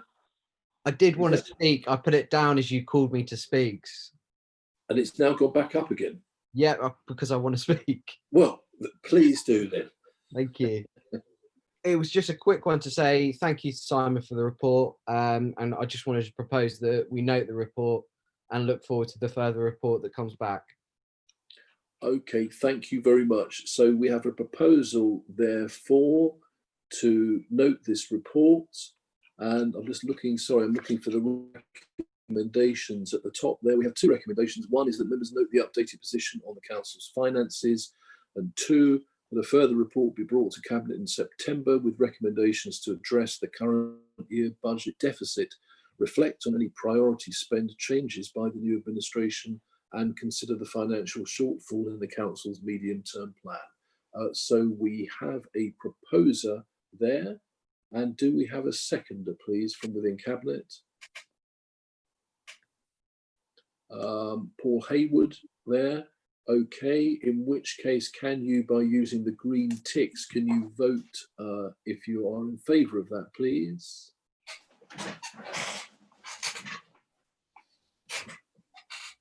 And Sue or Amanda, well, that's carried, isn't it? 1, 2, 3, 4. It's probably unanimous, I think. Henry, can you give them, I'd just like to get this right since we're being recorded. It looks like everybody there, but is that, It was does that, unanimous. yeah, okay. Thank you very much for that, Cabinet, and thank you very much for all speakers on that subject. And again, thank you very much for Simon and his team's work. Right, we go on next to the Fennerton Flood Alleviation Scheme, which is item number 14 on the agenda. And I know we've got a speaker to come on that, at least one. So I've got you in mind there. Can we start off though with a report from Tim to start with, the Engineering Projects Officer, Tim Buxton Smith. Chair, I'll introduce the report if I may. It's John. Oh, John, sorry, yes, I should have thrown to you. My mistake, thank you. Thank you. This is John Golding. So this report follows on from a report to Cabinet in February this year, where we're now attempting to de-risk the project for the council whilst maintaining the flood prevention programme, and critically for Fennerton that has been prone to flooding. So Cabinet approval was secured for a under-track crossing against the Exeter to London railway line for May this year. But due to the COVID pandemic and the problems with the construction industry, we felt that we shouldn't enter into contract for fear of not being able to mobilise a workforce safely to undertake the construction safely and then incur abortive costs for the council. So we've delayed the project, and during the delay we've undertaken a review. You can see from the report that we need a track closure window of something like 52 hours to construct a new culvert under the railway track.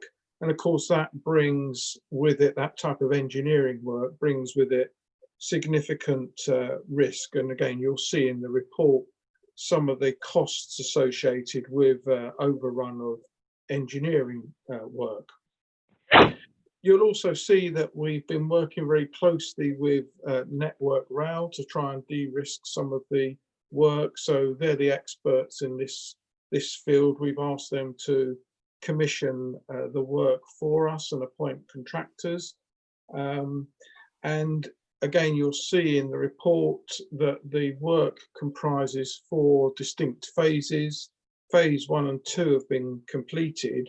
Phase 3 being the work to burrow a culvert under the track, and phase 4 is downstream attenuation works. And it's worth reiterating that all 4 phases need to be undertaken for the project to be effective. So what we're proposing in the report is to take advantage of the funding changes that have also occurred over the last few months, with government putting more money into flood prevention. We feel that we've got a good opportunity to fully get the scheme fully funded, because again, as you see from the report, we've got phase 3 funded, but phase 4 would have to be undertaken at risk, and the funding shortfall outlined in the report is something of the order of 1.5 million. So our plan is to submit an updated business case to the Environment Agency, secure that funding certainty, and therefore de-risk the project for the council in terms of the funding risk, and then look for a track closure window with Network Rail during the next financial year.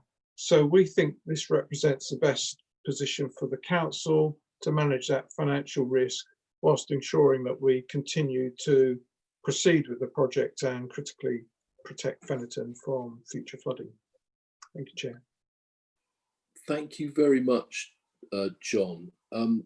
Am I right in thinking we are going to hear from Tim this evening, or is it actually it's you presenting this report, isn't it? No, it's me and perhaps the portfolio holder chair. Okay, all right, thank you very much. I'm thinking let's come, yes, Jeff, if you want to say something on this to support John, and then I'll come back out to members. Jeff Young, please. Yeah, thank you, Chair, and thank you, John, for a very good report. Unfortunately, Tom is on a well-deserved holiday at the moment. I don't know where he's sending himself, but he's he needs a break. Although we are unable to undertake the work under the railway embankment for this autumn, I can assure you that we're doing everything possible for the flood prevention in Fennerton, and our engineer has done a fantastic amount of revisiting the work, revisiting the funding that will provide us with the completed flood scheme by the agreed time of autumn 2021. It's now the critical part is cutting underneath the railway. There's no point in doing the final section, which is the section 4, until that work is completed. But I can assure you that we will get it done sometime next year, and it looks like it's not going to need any extra funding other than from the Environment Agency, which is good news. Thank you very much, Jeff. Can I come to Councillor Peter Faithfull, please? Peter. Thank you, Chairman. Paragraph 2.1 starts with phases 1 and 2. Where's it gone? Largely complete, rather than fully complete. I thank Tom for taking the trouble of coming out. We had a site visit, social distancing as one should, and showed him around what the situation is. At Patterson's Cross, the culvert, which is about to get repaired, is approximately 1/3 the size of what's getting fitted at Fennerton, meaning that Patterson's Cross will continue to flood about 2 feet deep every time the water comes down there, because the way the road rises at Patterson's Cross. There's also issue with the second floodgate at Gosford, which Tom had a look at, and there's also quite a bit of sediment building up in the lower last phase before it goes to the river in the residents' gardens. I think Tom did have a good look, and he said he'll do things about that. It'd be good to know what is happening, and particularly what is happening about Devon County is supposed to be dealing with Patterson's Cross beginning of this August. I don't know if anyone, Jeff or John, has any idea what they're doing, because Tom was going to look into that. I think that's it. Okay, thank you, Peter. I don't know if either it's not strictly on these recommendations, but Jeff or John, is there anything you can do to help Peter with a bit of understanding on that? Yeah, from what I understand from Tom, he's revisited a lot of the site, and thank you for Peter to showing him some of the areas of that you've got concern with. He's also spotted some miscalculations from Network Rail. Some of their assumptions are wrong, so we might be able to get extra funding from that way. But everything that Peter showed him on his site visit, Tom has gone back and investigated. I'm not aware of the issue with Devon County Council, but I know Tom is continually speaking to Devon County Council flood team, and they work very closely together. So I'm sure that's going to be sorted. Okay, thank you very much, Jeff and Peter. I'm sure that Jeff can talk to you offline as well on this matter. Thank you for raising it. So we have got, please, can we come to Susie Bond, please? Susie. Yes, thank you, Leader. I've slightly lost track of the number of times I've spoken at Cabinet about the plight of Fennerton residents and their constant fear of flooding, but here we go again. But you'll be pleased to hear I have nothing to add to the comprehensive report, apart from to thank Tom Buxton-Smith for his dogged tenacity in seeing this complex project through to hopefully to the end, but also to thank those in Fennerton who have written extensive submissions in support of grant applications to fund final phases of the scheme.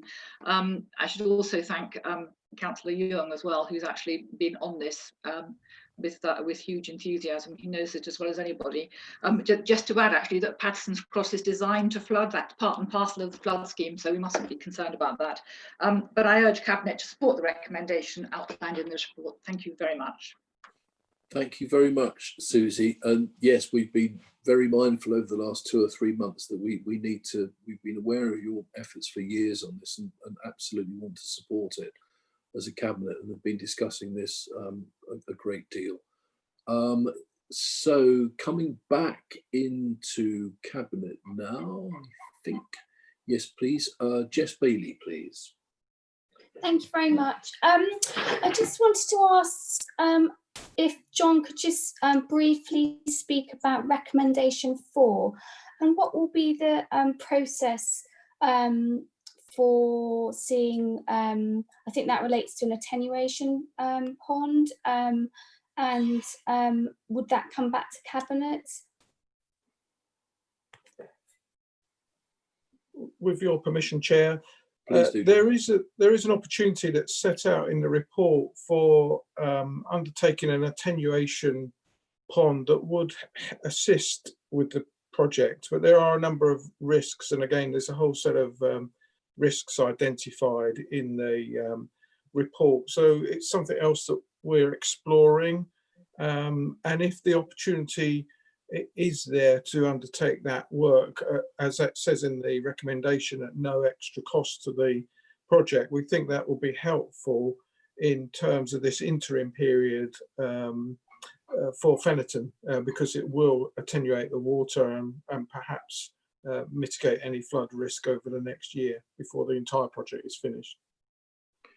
Thank you, John. So we've heard from members and we've heard from officers, and I think we need to take very seriously what Susie has asked us to do here as well. Is anybody minded to propose that we accept these 4 recommendations? If you could speak rather than blue hand would be helpful. Propose. Okay, Councillor Miller, would anybody be prepared to second that? I'll second. Oh, Councillor Rickson beat you to it by about a nanosecond, Councillor Young. Save your powder for next time. Can we please, by voting green tick for yes or red cross for no, now take a vote on that?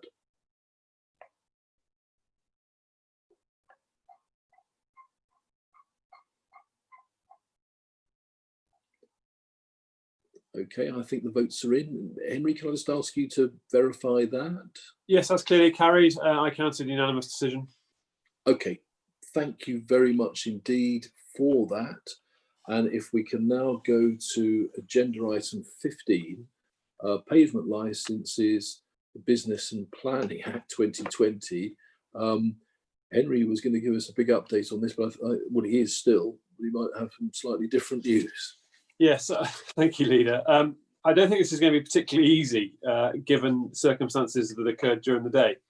So I hope the report is self-explanatory. I won't go through it in great detail, other than to say that assuming the Business and Planning Act becomes law, there will be a shift in responsibility from the County Council to the District Council in terms of issuing pavement licenses, or tables and chairs licenses as they're often called, on highway. It's a streamlined procedure. It's half the time the county have to do it. It's a smaller fee that can be charged. But the idea, of course, is to facilitate the recovery, the economic recovery, and particularly in the sort of hospitality industry, where the social distancing measures often preclude a sort of a meaningful attempt at that. So this is to facilitate the use of outside space to enable those businesses that don't have outdoor space to now take advantage of it in a more streamlined manner. The Act is still making its way through Parliament. The bill's still making its way through Parliament. In fact, it's probably due for discussion around about now. It was tabled for today in the Commons. The House of Lords have suggested some amendments, and I'll come back to those. But fundamentally, the suggestion is that the licensing function take on the responsibility for issuing these licenses. There is sort of various criteria obviously have to be met before somebody can have it. But one of the effects of the legislation is to extend the license that a premises has to enable outdoor use of space for alcohol consumption. And it also grants or will grant planning permission for the use as well. There is currently one national condition that's to be applied, which is to do with ensuring suitable access is maintained through the pavement for obviously people with disabilities or wheelchairs or whatever it happens to be. There are also then local conditions that can be imposed, and there is a suggested list of conditions that we would look to impose on any license that is granted, and they're in the papers. But given the short time frame for the issuing of these licenses, the recommendation is that it should be dealt with by officers effectively, because we only have 14 days in which to actually issue a decision or issue a license. And if we don't do that, then it is a deemed grant. And the deemed grant is for a year's period. It is subject to the conditions, but it isn't subject to any additional conditions that might be applicable, which we could then also impose. So given that very short time frame in which we have to do issue the decision, it is recommended that officers deal with it. There is a consultation, however, as part of that 14 days, so half of that time is spent consulting, and you'll see in the report the list of those who it is proposed we do consult, and obviously we could take into account any responses we may get. Turning to the difficulties, if you like, the House of Lords, when they were considering it, have suggested some amendments to various bits. One is ensuring that there is a dedicated smoking area outside, and the other is a cut-off of 11 p.m. for the sale of alcohol. Our local conditions were more restrictive than that. They sought a 10 p.m. cut-off and a no smoking position. Now, what we don't know at the moment is exactly how the Commons will deal with that and what the Act will effectively say. So there may need to be some movement on what those conditions or those local conditions actually are. The big change today is, or potential change is that the Lords have suggested that this is not something that the Cabinet should be deciding. So the report is predicated on it being an executive function, i.e. a decision that the Cabinet could take. But it looks now like the Lords are suggesting that shouldn't be the case, which would then place it within the purview of the Licensing and Enforcement Committee. So I'm going to have to make a suggested change to the recommendation to deal with that, which I can get to in a bit. But perhaps I can deal with that at the end, Leader, if you're comfortable with it, because it's really sort of more of a technicality than it is anything else. But in terms of the local conditions, there are just two amendments I'd like to put forward at this stage. And one is in condition 9, it says that the licensee shall make no claim or charge against East Devon District Council. And I'd like to add in there, or Devon County Council, because it still remains Highways land, to do with loss. And then finally in condition 30, it says no refund of fees shall be provided upon grant of the properly issued pavement licence. And I'd also like to add in there, or revocation of the same. And that's to ensure that if we do have to revoke a licence, that they can't come and reclaim some of the fee that was paid. So obviously there are matters to consider for Cabinet, and that is whether the local conditions are acceptable. And you'll note that I've highlighted this issue of the plastic drinking receptacles outside. We're proposing recyclable plastic or polycarbonate containers and not glasses or bottles, but Cabinet might want to bear in mind the Council's commitment to try and avoid single-use plastics, and that will have a bearing on that condition. So, Leader, with your forbearance, I'll come back to the changes to the recommendations that I need to consider in terms of dealing with it being cabinet or licensing. I'm happy to take any questions there may be, and then perhaps we can deal with any changes to the local conditions that might be put forward when I come forward with the changes to the recommendations. Okay, thank you, Henry. Keep scribbling then. Let's come back out to Bruce Sarum, please, first. Well, thank you, Leader. I've listened to this report, and I fully understand that that our council wants to support businesses to operate in a safe, responsible, COVID secure and legal trading manner. And I have no problems at all with this. And I feel that it's the right thing to do. I just want to make you aware that as an Exmouth member, as you know, I received numerous emails from various residents which suggested that certain sectors of the hospitality industry had an issue in regard to the use of the public areas of the Strand, as was confirmed by the recent press release which we sent out, which stated that there was a problem because of concerns raised by the police, that there was insufficient time to approve the application, and there was also further concerns that were raised which were not intended to block the use altogether. So if it's possible, and I know it may not be practical to do so, I'd just like to touch on, find out what were the substantive and meaningful objections raised by the police with our licensing team, because obviously other traders are also currently using the Strand, and it may not be consistent if some are allowed to make use of the public areas and others have difficulties. I'd also like to know how fast the East Devon response was to this, because obviously the suggestion put forward at the end was that it was the fault of the businesses for not seeking consent. And I would say that surely Exmouth deserves better from us as an organisation in terms of a consistent approach to the public areas of the Strand. So having listened to Henry's report, I would urge members of the Cabinet to see whether it can be implemented as soon as is possible so that such a situation doesn't happen in the future. As we've just said, COVID-19 has changed the way the hospitality industry operates. And as you can see, Leader, Exmouth residents are very vigilant, very vocal, and they are very passionate about their town, as my emails have suggested. And that's really why I wanted to raise this topic with you, because I know there is the correct response, and I'm obviously wanted to go through the right channels and raise the correct response. Thank you, Leader. Thank you very much, Bruce. Yes, this has been quite a week or so on this specific issue of the two pubs on the Strand in Exmouth. It's enormously complicated, and the council has issued a lot of statements on this in the last few days. And I'm not sure it's helpful to launch a debate on that now, because I think the council has made its position very clear. I think it's fair to say that there was a fair amount of perhaps accidental disinformation put out about who said what and when and why and so forth. And I think the council's made its statement now. And I think we should probably hold to that for the time being. But I can understand why you've brought that up at this particular agenda item. But yes, certainly the general sentiment was Bruce, which is led with this. Councillor, gosh, these things jump about, don't they? So suddenly I've lost every single blue hand. From outside Cabinet, I've got one inside. Maybe Bruce and I have covered it all off. Can I come to Councillor Dan Ledger then, please? Thank you, Leader.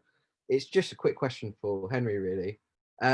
With regards to the pavement license, the licensing function, is it all of pavement licensing functions that will be transferred from Devon County Council to the district, or just specifically these new measures to enable hospitality to use places like the Strand? So I'm talking more about skips and scaffolds as well.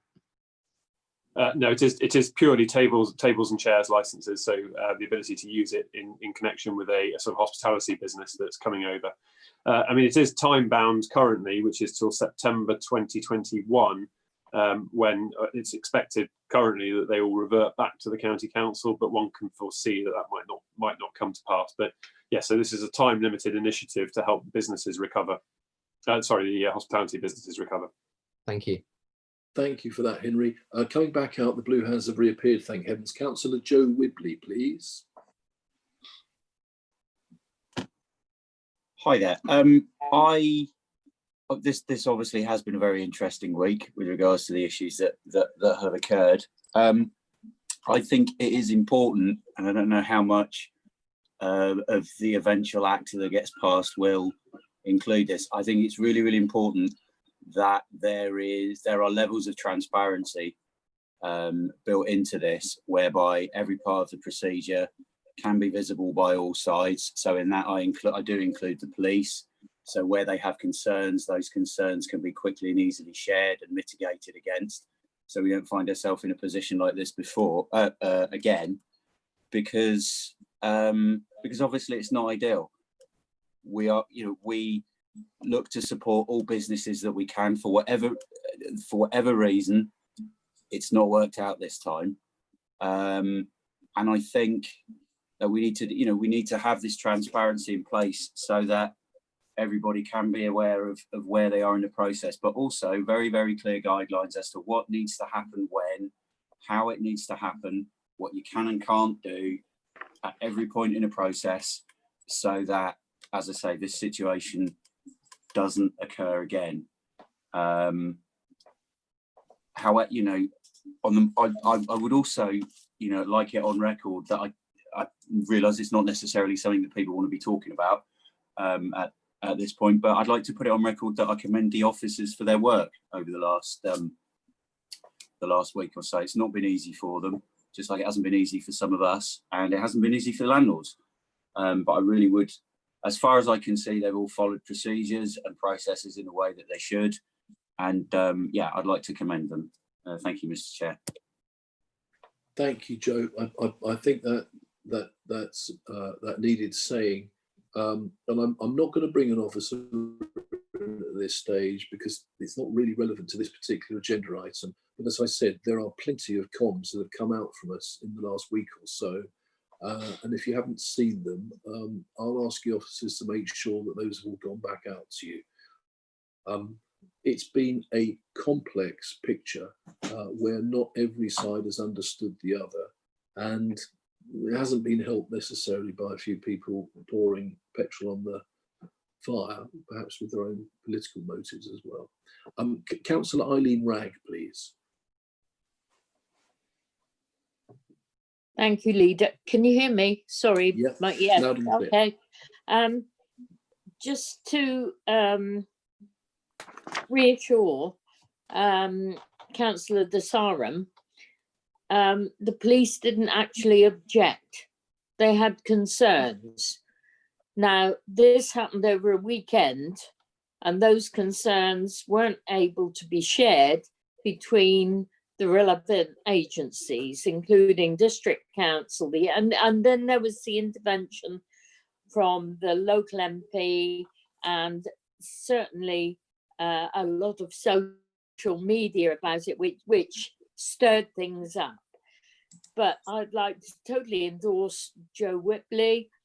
I think communication in the future on issues like this is essential between officers and ward members over weekends. And I don't think we had that. And that was because, as I understand it, the officer from the police wasn't available over that weekend. He was actually on leave. So I think it's just unfortunate. It's an unfortunate set of circumstances. And I think we've learned from this, but certainly we don't apportion blame to any of the relevant authorities involved. Thank you very much for that, Eileen. Can I come to Councillor Steve Gazzard, please? Steve. Yes, thank you, Chair. It's clarification, actually, and I suppose I should declare a personal interest. With the pavement licences, is it intended that they will also be able to use the grass area?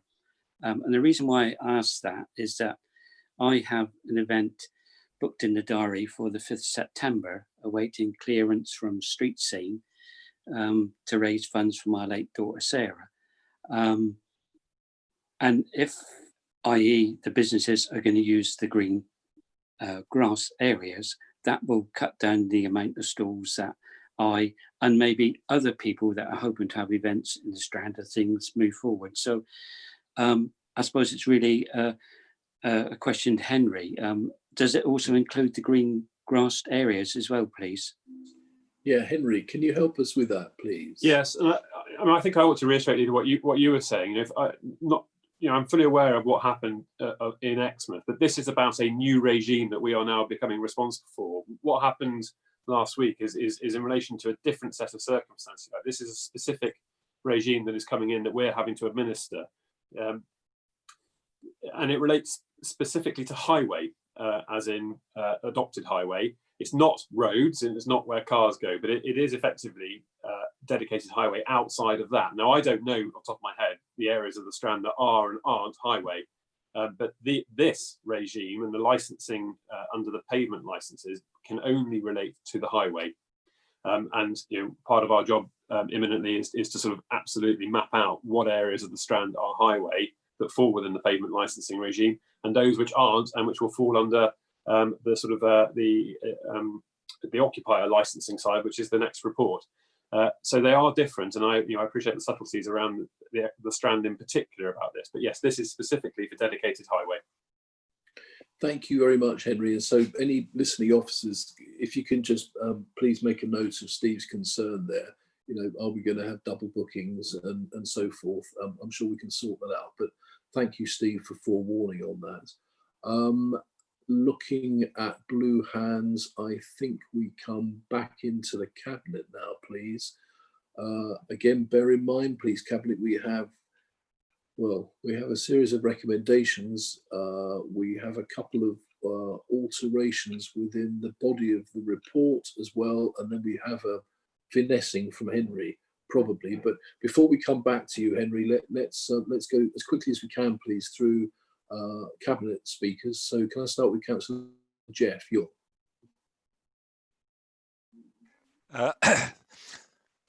Thank you, Leader. Licensing at any time is complicated, but at these times is even more complicated. But picking up all the issues at Exmouth, we need to help our traders as much as we possibly can. And as Henry Gordon Lennox says, that this is a temporary 1 year measure, but probably it will become permanent.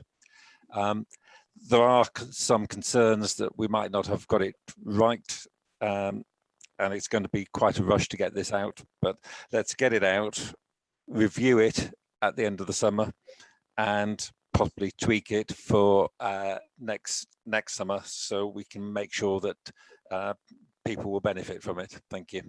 Thank you, Jeff, very much. Can I ask Cabinet, if unless it's urgently pressing, I know, Jeff, you didn't, can we move on from the specifics of last week and stick to Henry's report? Megan, please.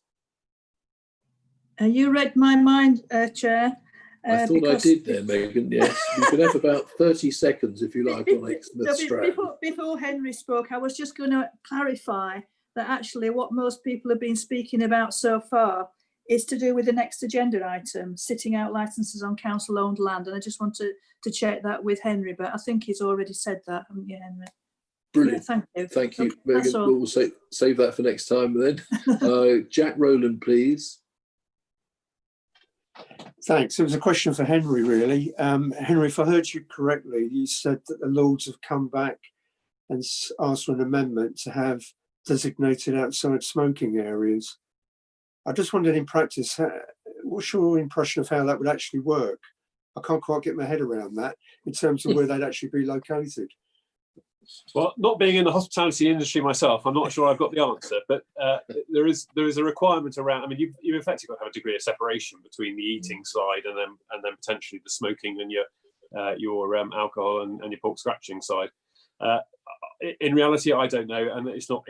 In essence, it's not for us to have to sort that out. They will be under a requirement to make sure that they can do it, and they'll have to do it in accordance with all the other requirements in terms of health and safety and so on. But yes, I don't have a practical answer immediately, and also it will depend on the area they're applying for, location, etc., etc. Thanks. That's fantastic. I never looked to. I never expected to hear the words pork scratching come from your mouth, Henry, but there we go. John Loudon, please. Oh, how do you follow that? I mean, this is a set of proposals that we haven't gone seeking to have to introduce. It's been foisted upon us by circumstance. And I think, though, given what people have said, and I don't intend straying to other events, but I think it's important that all businesses who are affected by what we're debating understand that this council is looking to support businesses through this very difficult time, and that's across the council. It's not the prerogative, and it's not the responsibility of one particular political grouping. It's all of us collectively, and this is what this will do. I think also businesses have got to understand that in moving forward under this new regime that we're having to introduce, we are picking up some additional costs, and Henry's report identifies those additional costs we're going to have to pick up. And it's likely that the ongoing outdoor cafe culture, if you like, bar culture, is going to also put additional further strain on people like Street Scene, as we've seen. So I think this demonstrates very clearly our determination to support businesses through this very difficult time. And if I may, Chair, can we move to adopting the recommendations as slightly tweaked by what Henry said in the introduction? Okay, thank you, John. I'm mindful that I'll bank your proposal. Henry, can you help us to understand those recommendations as altered in the light of current events? I'm sorry, but this is going to be really tedious. So it's really tedious, but this is going to be. So firstly, the first recommendation will effectively be, and you might always call it A because the numbering's already in there, but recommendation A, in the event that the issuing of a pavement licence is an executive function, then the Cabinet notes the content of the report, and then it flows through as it is currently written. Just noting that obviously the local conditions would need to be amended as I set out at the beginning. And then B, in the event that the Act precludes this from being an executive function, then Cabinet notes the content of the report and number 1 remains unaltered. And then we have a new line that says Cabinet recommends to the Licensing and Enforcement Committee to, and then it carries on as written. Obviously it's not agrees, it's agree and so on. But then in 6, it will say gives authority to the Strategic Lead Governance and Licensing in consultation with the chair of the Licensing and Enforcement Committee and the portfolio holder for Coast, Country and Environment to make necessary amendments. So actually perhaps not as bad as it could have been. That wasn't tedious in the least. That was truly fascinating and very clear. John, are you still prepared, having now heard that in detail, to propose that we accept those recommendations? Absolutely, Chair. Thank you very much. I've got one more speaker, Paul Miller.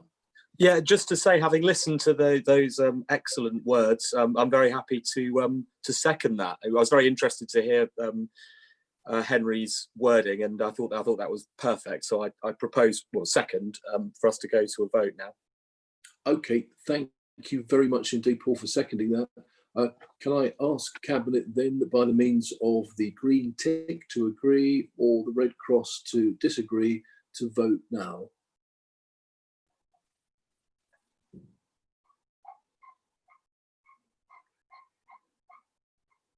That's unanimous, Chair. Thank you very much indeed, Henry, and thank you for that agenda item.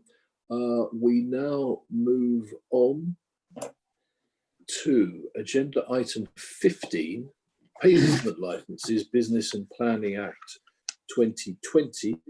And if I can tee up Tim Child on that one, please, to make a report. Thank you very much, Chair. Firstly, the heading of this report is setting out licences on council-owned land. So this is a brief report that. Tim, I'm so sorry that I introduced you incorrectly there. absolutely right. So can I start that again to tee you up properly? This is agenda item 16, sitting out licenses. Now we have a report from the service lead, place assets and commercialisation, Tim Child. Thank you very much, Leader. I was concerned that I was needing to present on someone else's report, so I'm relieved to hear that. So, thank you. Yeah, so this is a brief report that you have for you this evening. It sits directly alongside the previous item that you've debated regarding pavement licenses. But I need to make it really clear, this is not pavements. So this is non-pavement land, but this is land which is owned by East Devon District Council. So this paper is about offering businesses a similar offering on the land that we own, but either adjoins or is close to their business premises. Examples of our land where that might apply might be, for example, a park, a garden, or indeed a seafront. Just to be really clear, this does not relate to the scenario whereby, for example, a burger van wanted a license to operate from our land. This is to support those existing businesses with permanent premises to comply with social distancing requirements in exactly the same way that we've been talking about for those pavement licenses. So moving forward, we are expecting a number of such requests for licenses to use East Devon owned land. Currently, the process for granting these licenses, so these are licenses that we grant, well, not for social distancing reasons, but we grant all the time. But the process can be quite lengthy.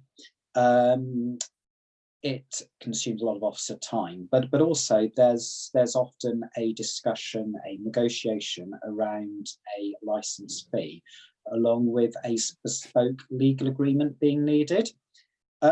What we want to do here is something that will really help the businesses. So if businesses have a requirement, they come to us and they get a quick decision. There's still a process that goes into it, but they get a quick decision. So we're looking to help businesses by providing this new mechanism for applying for licenses and agreeing licenses up to 30th of September next year. So anyone who applies now who would like a license up to that period, then yes. Anyone who wants a longer term license, no. Or indeed anyone who comes to us after September next year and wants a license, no, under this proposed arrangement. What we are proposing is that we would have a standard license template. So that would be prepared through legal services, but a standard template where we would literally fill in the blanks to suit circumstances. And then a standard license fee of £100. That license fee to be consistent with the cost for a pavement license. So licensees, potential licensees, would still need to comply with other requirements, for example, premises licenses. And I think it's important, and we've been hearing here about the Strand scenario, and I think it's important to say that yes, we can progress a license to occupy EDDC land more quickly with this proposal, but that doesn't negate the need for the applicant, the licensee, to comply with all necessary statutory and legal requirements and other licenses they might need. So we are proposing a standard fee of £100 per license. By doing so, we are forfeiting a potential for a commercial fee. So ordinarily and prior to COVID, if we were approached, we would look at, well, what is this space worth to the business? Not necessarily what it's worth to the council. So in some instances, there could be quite a healthy income for the council. But under the current circumstances around social distancing and supporting our businesses, we're proposing a standard fee of £100. That makes it quicker, but it also shows that support for those businesses. It also, and I think this is critical, it ensures consistency with the approach for pavement licenses. So businesses don't lose out on the basis, well, it doesn't have to be a pavement, it has to be EDDC owned land. It's predominantly because of the forfeiting of the commercial charge that this report is being brought to Cabinet. And I suppose my final point, really, just to sort of remind Cabinet that we are looking at forfeiting the commercial rate, and this is what the report is all about. But by doing so, we're really supporting the businesses who are the ones that are really suffering at the moment. And by doing so, saving them money and where possible, speeding up the process. So in terms of the recommendations from the report, there are three quite brief recommendations. Firstly, that the approach to requests for sitting out licences on council-owned land follow the same broad process as that for pavement licences. So within the earlier agenda item, within the appendix, you've got the standard terms. So again, we'll be looking at applying those similar standard terms as a general template. The second recommendation that the fee for such licences would be £100, and thirdly that Street Scene would administer these licences using the standard form licence provided by legal services. And I think that's quite key, because in terms of the ongoing management of those sites, again, it will be Street Scene. Street Scene will be the ones who will actually be able to see what's happening on a day-to-day basis, will be able to enforce it, which is why it makes sense for them to be involved in the agreements. So quite a brief report, and that hopefully sums it up quite well, and I'm happy to obviously take questions now. Thank you very much for that, Tim. It's a very thoughtful report, and the ideas of streamlining this to make this difficult time easier for business to get back into full swing is very welcomed, I'm sure, by all councillors. Can we come out now, please, for questions or comments to outside the Cabinet, and start, please, with Peter Faithful. Hi, Peter. Thank you, Chairman. We have the land of Canaan, which is about 200-300 yards away from the pubs. I don't know if that qualifies, and to make that work, they probably would need to have a temporary bar on site. I don't know if that would be covered by this, or do it need something different? Tim, is that an area you're familiar with? Yeah, so I'm not familiar with the particular plot of land. I believe Andrew Hancock's also in this meeting at the moment. I don't know if Andrew's familiar with it, but I think from my side, what's really, really key is that this isn't saying anyone who wants a license will get the license. This is setting out very clearly the process that would go through and the terms of that license. So this isn't sort of a carte blanche. If you apply, you automatically get given it. But it is a significant move towards sort of speeding up the process and being consistent with the payment licenses. In terms of a particular bar, there'd be separate requirements there if someone wanted to put a bar on the land in terms of the licensing regs. I don't know if Andrew, do you know that site, and are you able to? Can I suggest? I think probably the best thing to do on the specific is, Peter. I suggest if you just email that specific one on the land of Canaan to Andrew and to Tim as well after the meeting. That's probably the best way of getting that answered. Thank you very much. Suddenly, Andrew, you've popped up. You've popped onto the screen and disappeared again. Do you want to answer that one very quickly, or is it better to do it through correspondence? It's up to you. No, I'll take your lead on that, and we'll talk to Councillor outside of the meeting. Okay, thank you. Councillor Tom Wright, please. Thank you, Leader. I do have concerns about this. I spent too much time and too much money in pubs over the time, so I'm very, very familiar with how important they are to the community. But we've already seen, without this relaxation, several very serious incidents, such as in Plymouth and other places, where even with the licensing laws that there have been, experienced licensees have not been able to control their premises to any regard. And my concern, I'm not too concerned with an area, a garden, immediately adjacent to a licensed premises, because presumably the responsible licensee, the premises holder, the license holder, will be able to carry out some form of supervision on them. My concern is where we have land nearby, whatever that nearby is defined as being, that there will be adequate supervision to ensure that the safeguards, the aims of the Licensing Act with regard to protecting young people, removing crime and disorder and all those other things are properly enforced. And what is there within the regulation of about this aspect and the aspect that we were previously talking about, the street licenses, what powers will we have that if we find a place is not being run properly, that we can actually cancel the license? Because that is what concerns me. We run a very tight licensing legislation for very, very good reasons of health and safety and crime prevention.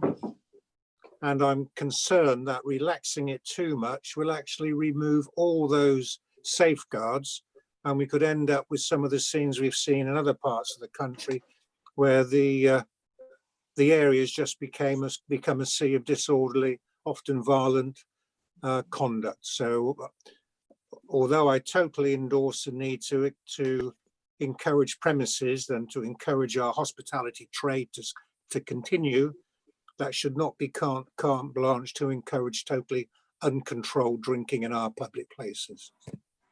Thanks, Tom. Henry, can I just ask you for a little comment on that, on the power to revoke? Yeah, so I mean, Tim might want to come as well, but yeah, I know we use the word licenses, but they are fundamentally different things here. The license to occupy is effectively capable of termination without on notice, essentially. So if they are breaching the licensing conditions or the license to occupy conditions, then we'll be able to revoke it. I mean, there are enforcement powers under the licensing one as well, but they are different animals. But yes, it should not be problematic to be able to remove somebody from our land if they are not complying with our requirements. Thanks, Henry. Tim, is there anything you particularly want to add to that, or does that cover it?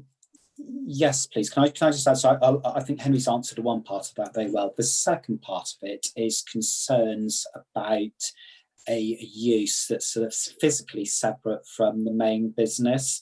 I think a good way of describing this is we are looking at licenses for land that are integral to the main business, although maybe not immediately abutting. So the sorts of scenarios I'm envisaging is where there might be some commercial premises, there might be a pavement, there might even be a road in front of it, but immediately adjacent on the other side of the road, there's a piece of land, perhaps. That would be the sort of example we'd be looking for. We wouldn't be looking for, and then on the other side of the road, and then along the road, there being a piece of land, because ultimately it does need to be adjoined to the business itself. Thank you, Tim, very much for that. I'm just looking, yes, Steve Gazzard, please. Thank you, Leader. I won't go through what I said before, but so what will you give priority to, Tim? Will it be businesses or will it be to people that wish to put events on those bits of grass that are adjacent to the businesses? Thank you. That's a cracking question, Tim. So this particular report relates to businesses and supporting businesses. So in terms of events from members of the public, that would be dealt with, or I'd suggest that would be dealt with in the same way as indeed it would prior to this report coming to Cabinet today. This is specific to businesses. Okay. All right, thank you for that. You're going to have to ask that question by email, Steve, probably to get that cleared up for your events in future. I can see that's a concern to you. Thank you, Tim, very much for that really good report. Coming back into Cabinet now, Paul Miller first, please. Thanks, Leader. I welcome these proposals presented by Tim Child and propose we approve them. If only the Business and Planning Act had received royal assent a fortnight ago, we may have been spared the problems two great Exmouth pubs have found themselves victim of, not due to petty council bureaucracy, as was claimed, but due to a legislative framework which is no longer fit for purpose for the current times we live in. And that's all I wanted to say on the matter, and I propose we adopt them. The recommendation. Thank you very much, Paul. Well said. Jess Bailey, please. Thank you very much. Thank you very much for your report, Tim. I just wanted to suggest that they are both licenses, but they are fundamentally different things. The license from the previous agenda, sorry, the previous item on the agenda, and this one. And I'm just wondering whether we should refer to perhaps this one as being a sitting out consent rather than calling it a license, because just to, you know, as discussions go forward, whether that would be helpful in distinguishing which particular framework we're operating under, whether we're operating under the Business and Planning Act, the previous agenda item, or whether we're operating, you know, this is basically completely separate and it's about the council helping businesses and giving their consent. So I just wanted to put that out there and see whether Henry or anybody thought that that might help kind of distinguish between the two. It's a very interesting semantic distinction. Henry or Tim, which one would, well, Henry first and then see if Tim, well, Henry, that's a bit of a curveball, isn't it? What do you think? No, I don't think there's a problem with that at all. I mean, it's the, yeah, and then at the property lawyers, we sat there in a cold sweat now, panicking about the use of the word license over consent. License is the one that they would prefer to use. Personally, I don't think there's an issue with it. So yeah, if that's what Cabinet wish, and I think we could. I don't think you need to do anything. I think we can just put that in place. It's a useful distinction, isn't it? Tim, are you happy with that as well? Yeah, happy to go with Henry's suggestion. Okay, thank you very much. Right, so excuse me, blue hands. We have a proposer from Paul Miller. Do we have a seconder from within Cabinet, please? If you can just shout. Happy to second, Paul. Thank you very much. Dan Ledger is seconding it. Can we have green ticks for yes and red crosses for no now, please? Just one quick question is, what happens when it's that they want half on the pavement and half on the grass? It's as I said, we are in the middle of taking the vote on a proposal and seconding, but let's note that quietly. So, how are we doing? Jeff, have you had time amongst cracking jokes to cast your vote yet? Not a joke. Okay. In which case, yeah, that's unanimous. Yep. That's unanimous. But out of interest, do we know the answer to Jeff's question if it's partly on one bit and partly on the other? Well, the practicalities of that I don't, I'm afraid. The license, as in under the pavement license, can only extend to the extent of the highway. So it would have to, the license could only go that far. Whether you could then twin that with a license under the, a consent under the sitting out bit and sort of amalgamate them, I think there would be problems with that. But it was something we would have to deal with at the time and consider on a case-by-case basis. I know it's a lawyer's favourite expression and get-out clause, but I imagine the circumstances are probably relatively few in that instance. I can't help feeling that Councillor Young has a specific in mind. I don't know, but we'll hear about that another time, I'm sure. Thank you very much on everybody for that agenda item, and very sorry at the beginning for introducing item 15 instead of item 15. Thank you very much for that, Tim, in particular. If we move on now, please, to agenda item 17, panels, forums, joint bodies and outside bodies. We receive a report first from Henry Gordon-Lennox. Thank you, Leader. So yes, this is part and parcel of the process of what's agreed at annual council, having put our committee allocations in place. This is the next stage. And given the number of suggested amendments, it seemed appropriate that Cabinet should first endorse or approve those changes before they then go on to council. Members will know that I've already gone out to the group leaders seeking nominations for these positions, and that will be dealt with in due course. I'll come on to the content of the panels and forums in a minute. The other thing that this report does is seek to reset the Housing Company TAF and the Poverty Working Panel that were both established by Cabinet under the previous political makeup. So we need to reset that and allow those to get up and start doing their business again. So that's what those recommendations effectively are. There are a couple of amendments which I just need to draw to your attention, which have arisen following conversations and discussions. So firstly, in the Community Infrastructure Levy Working Group, it's proposed that the chair moves from the chair of the Planning Committee to the Strategic Planning Portfolio holder.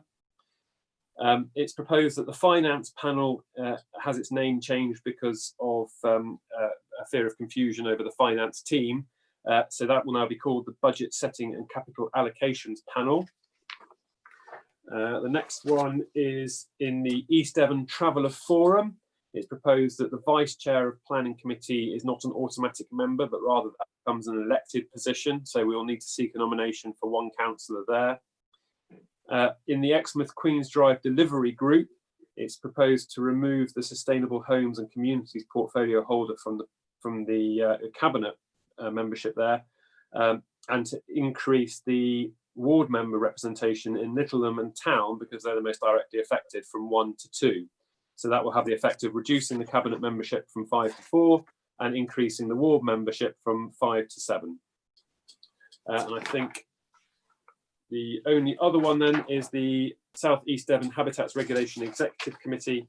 It's proposed to change the portfolio holder to be the Coast, Country and Environment portfolio holder, with the substitute being the Vice Chair of Strategic Planning. And I think that is probably it. But I think Councillor Miller may wish to sort of elucidate further on rationale. Yeah, Paul, please do. Thank you. Just a slight, thanks very much for your report, Henry. Just a slight correction there on the, very small, you might have misspoken, but the SIL Working Party chair is going to be proposed to be the Vice Chair of the Strategic Planning Committee, rather than portfolio holder for strategic development, which was agreed earlier. I think Henry just misspoke, so I just wanted to be clear on that. So just to very briefly explain the rationale for some of these amendments, it was decided by Council in our last meeting to remove lead members pending a review, which I intend to undertake, which meant that we had to change the makeup. The principles behind it are basically increased democratic engagement, which you'll see in the budget setting and capital allocations panel, which is referred to in the report as the finance panel, and local ward member representation where that's appropriate. And that's reflected in the amendment Henry just brought forward on making sure in the Exmouth Queen's Drive Delivery Group, we have 2 members from Exmouth Littleham and 2 members from Exmouth Town. And that's all I wish to say on that, and hopefully these changes can be approved. Thank you very much indeed, Paul, and to Henry as well. Can I ask, please, are there any blue hands for people who would like to speak on this subject?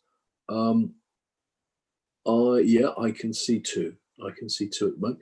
Can I start with Steve Gazzard, please? Thank you, Chair. It's just on the Queen's Drive Delivery Group. I understand what's being said, but in previous group formations, there's always been whoever it is, whether it's a he or a she. There's the mayor is sat on there from Exmouth. Is that not to be the case now then? Oh, that's an interesting. I suspect you're also going to declare a personal interest there, Steve. But what is that? Yeah. What's the answer to that, Paul? Have we thought that one through? I thought, and Henry might be able to clarify on that, that previously the town council had their own representation on this particular group, and that was done separately, because obviously we can't agree representation from the town council at our meetings. Henry, are you aware of this case, of that in particular? Yeah, yes. I don't have the answer immediately to hand.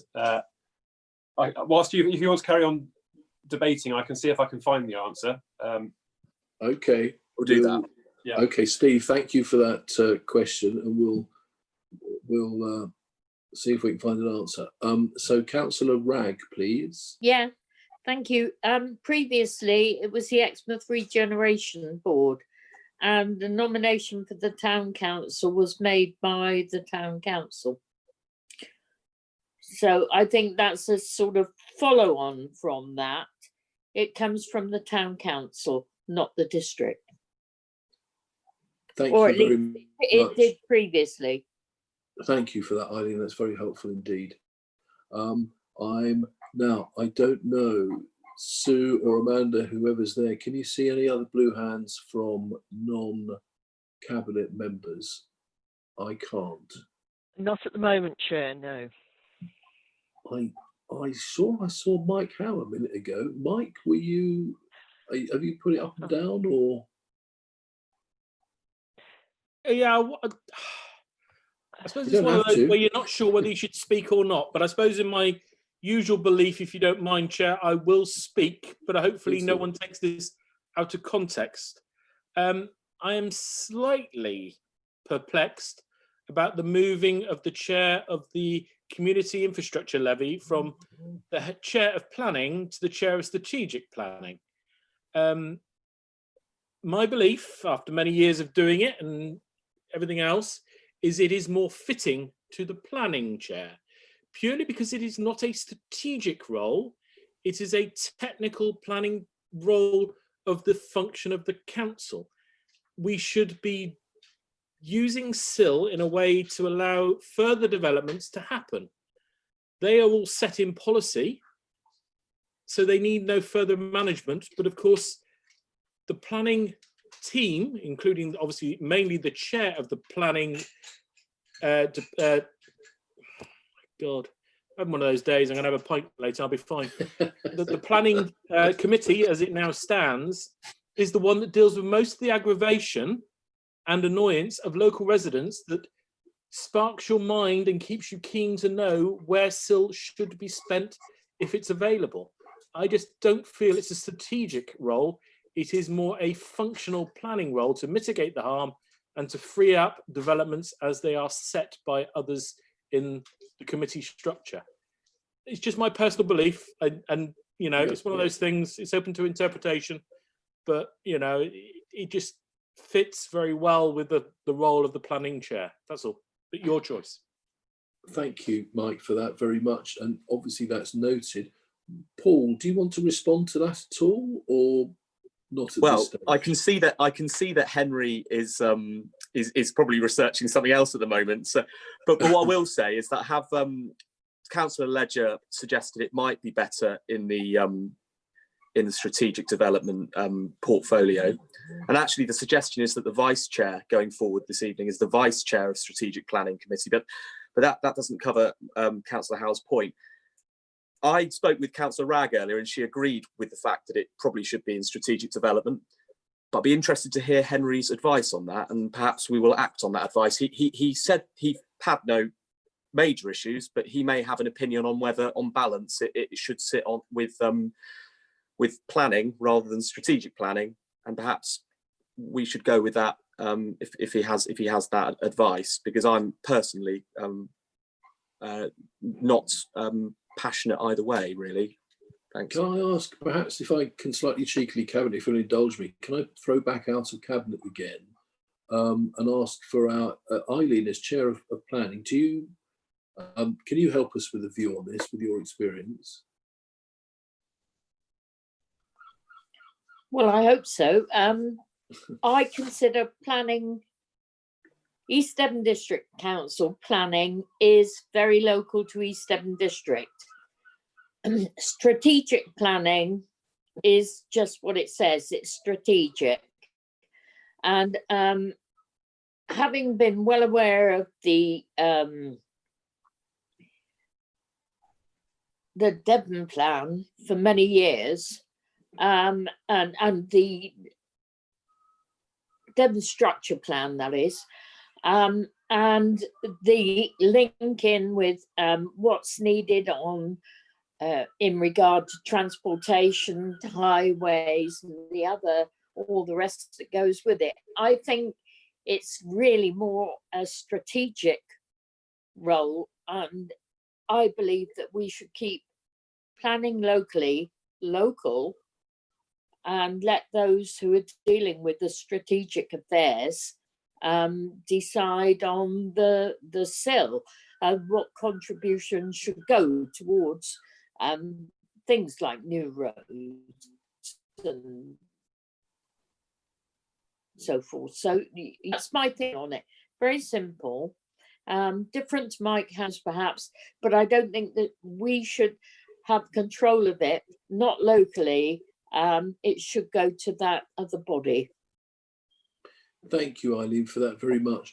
Mike, I can see a blue hand, but whether it's malfunctioning or whether you'd like to come back, please do if you'd like to. I would just like to come out because obviously I'd just like to point out to Eileen in particular, obviously it's not strategic, it is our local district, and yes, we do have the duty to cooperate, and if Exeter wants a new train track, then SIL could possibly be part of that. But our only 2 awards of SIL so far, funny enough, have both gone to Exmouth. One for Exmouth Community College, which is essential to Exmouth, and the local members knew about that. And the other is to support the Dinham Way extension, also part of Exmouth. Neither fundamentally strategic, both of them to develop and make planning processes easier further in the future, but it is explicitly local money, our local money, that is created in East Devon for East Devon to benefit from. It is not a strategic pot, but as I say, that's just my view. I'm quite happy to you to do, and I kind of hope I'm still part of it in the whatever it is anyway, but that's another matter for the full council. But as I say, I just wanted to, as I say, I was umming and ahhing whether I should speak on it, but like anything, you know, there's no point being here if you don't say your mind and respect others, if you get my meaning. So good luck, shall we say. Yeah, absolutely. Thank you so much for that, Mike. Very much value your contribution there. So now we do need to come back into Cabinet, and we've got Dan Ledger, please. Thank you, Chair. So Just to cover Mike's point, the reason I made the suggestion to Paul Miller was that it is strategic planning that sets the SIL policy. And he's even said it himself that the 2 awards that have gone out are to make planning easier in the future. Now, to me, that sounds strategic, but again, it's open to interpretation. Going back to the actual report, I'd just like to congratulate both Paul and thank Henry for the report. I think it sets out a lot what the Cabinet stated that it would do at its inception would be to dissipate more power, well, devolve more power across the Cabinet and to the assistant portfolio holder roles. I think this achieves it. So I'd just like to endorse the report. Moving on to the outside body, the TAFs and the working parties, I'm just looking forward to getting the housing working party ready and going. It's been a long time and it just needs to get up and go now. Okay, thanks, Dan. Are you proposing, therefore, that we accept these recommendations on this? Happy to propose them. Okay. Before I look for a second, yes, Henry, I was going to say, yeah. Go on. You bought me enough time now, thank you. Yeah.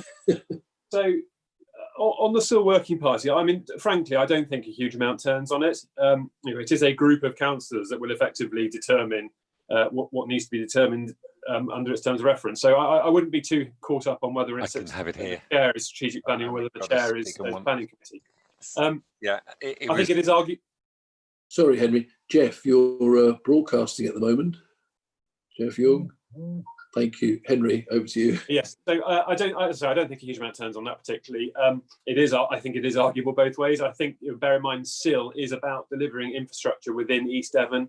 And I think there is a strategic narrative about that. I don't think we need to think about strategic in the wider sense of potentially guest or indeed sort of the duty to cooperate. It is very much about the infrastructure that is necessary to facilitate development within East Devon. So I think there is a strategic narrative to it, but then equally, as Councillor Howe said, there is a narrative about delivering what's needed on a more local level too.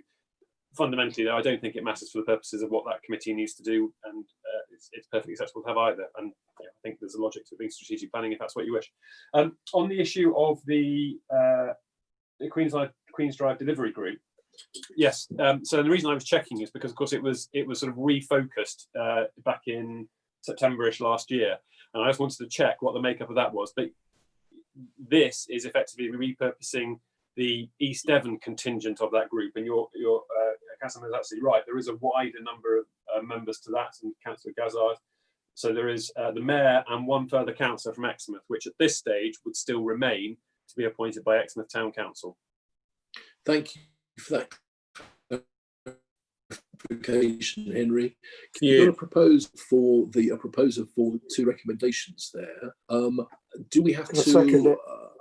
Okay, Jack seconding it. We're not having to amend that at all, are we? In the light of the discussions, it's good to go, isn't it, Henry? Yes. So picking up the further amendment that Councillor Miller pointed out, it's the Vice Chair of Strategic Planning into number 3, the Community Infrastructure Levy Working Group. But otherwise, good to go. Thank you. In which case, Cabinet, can we please vote for with the green tick and against with the red cross, please?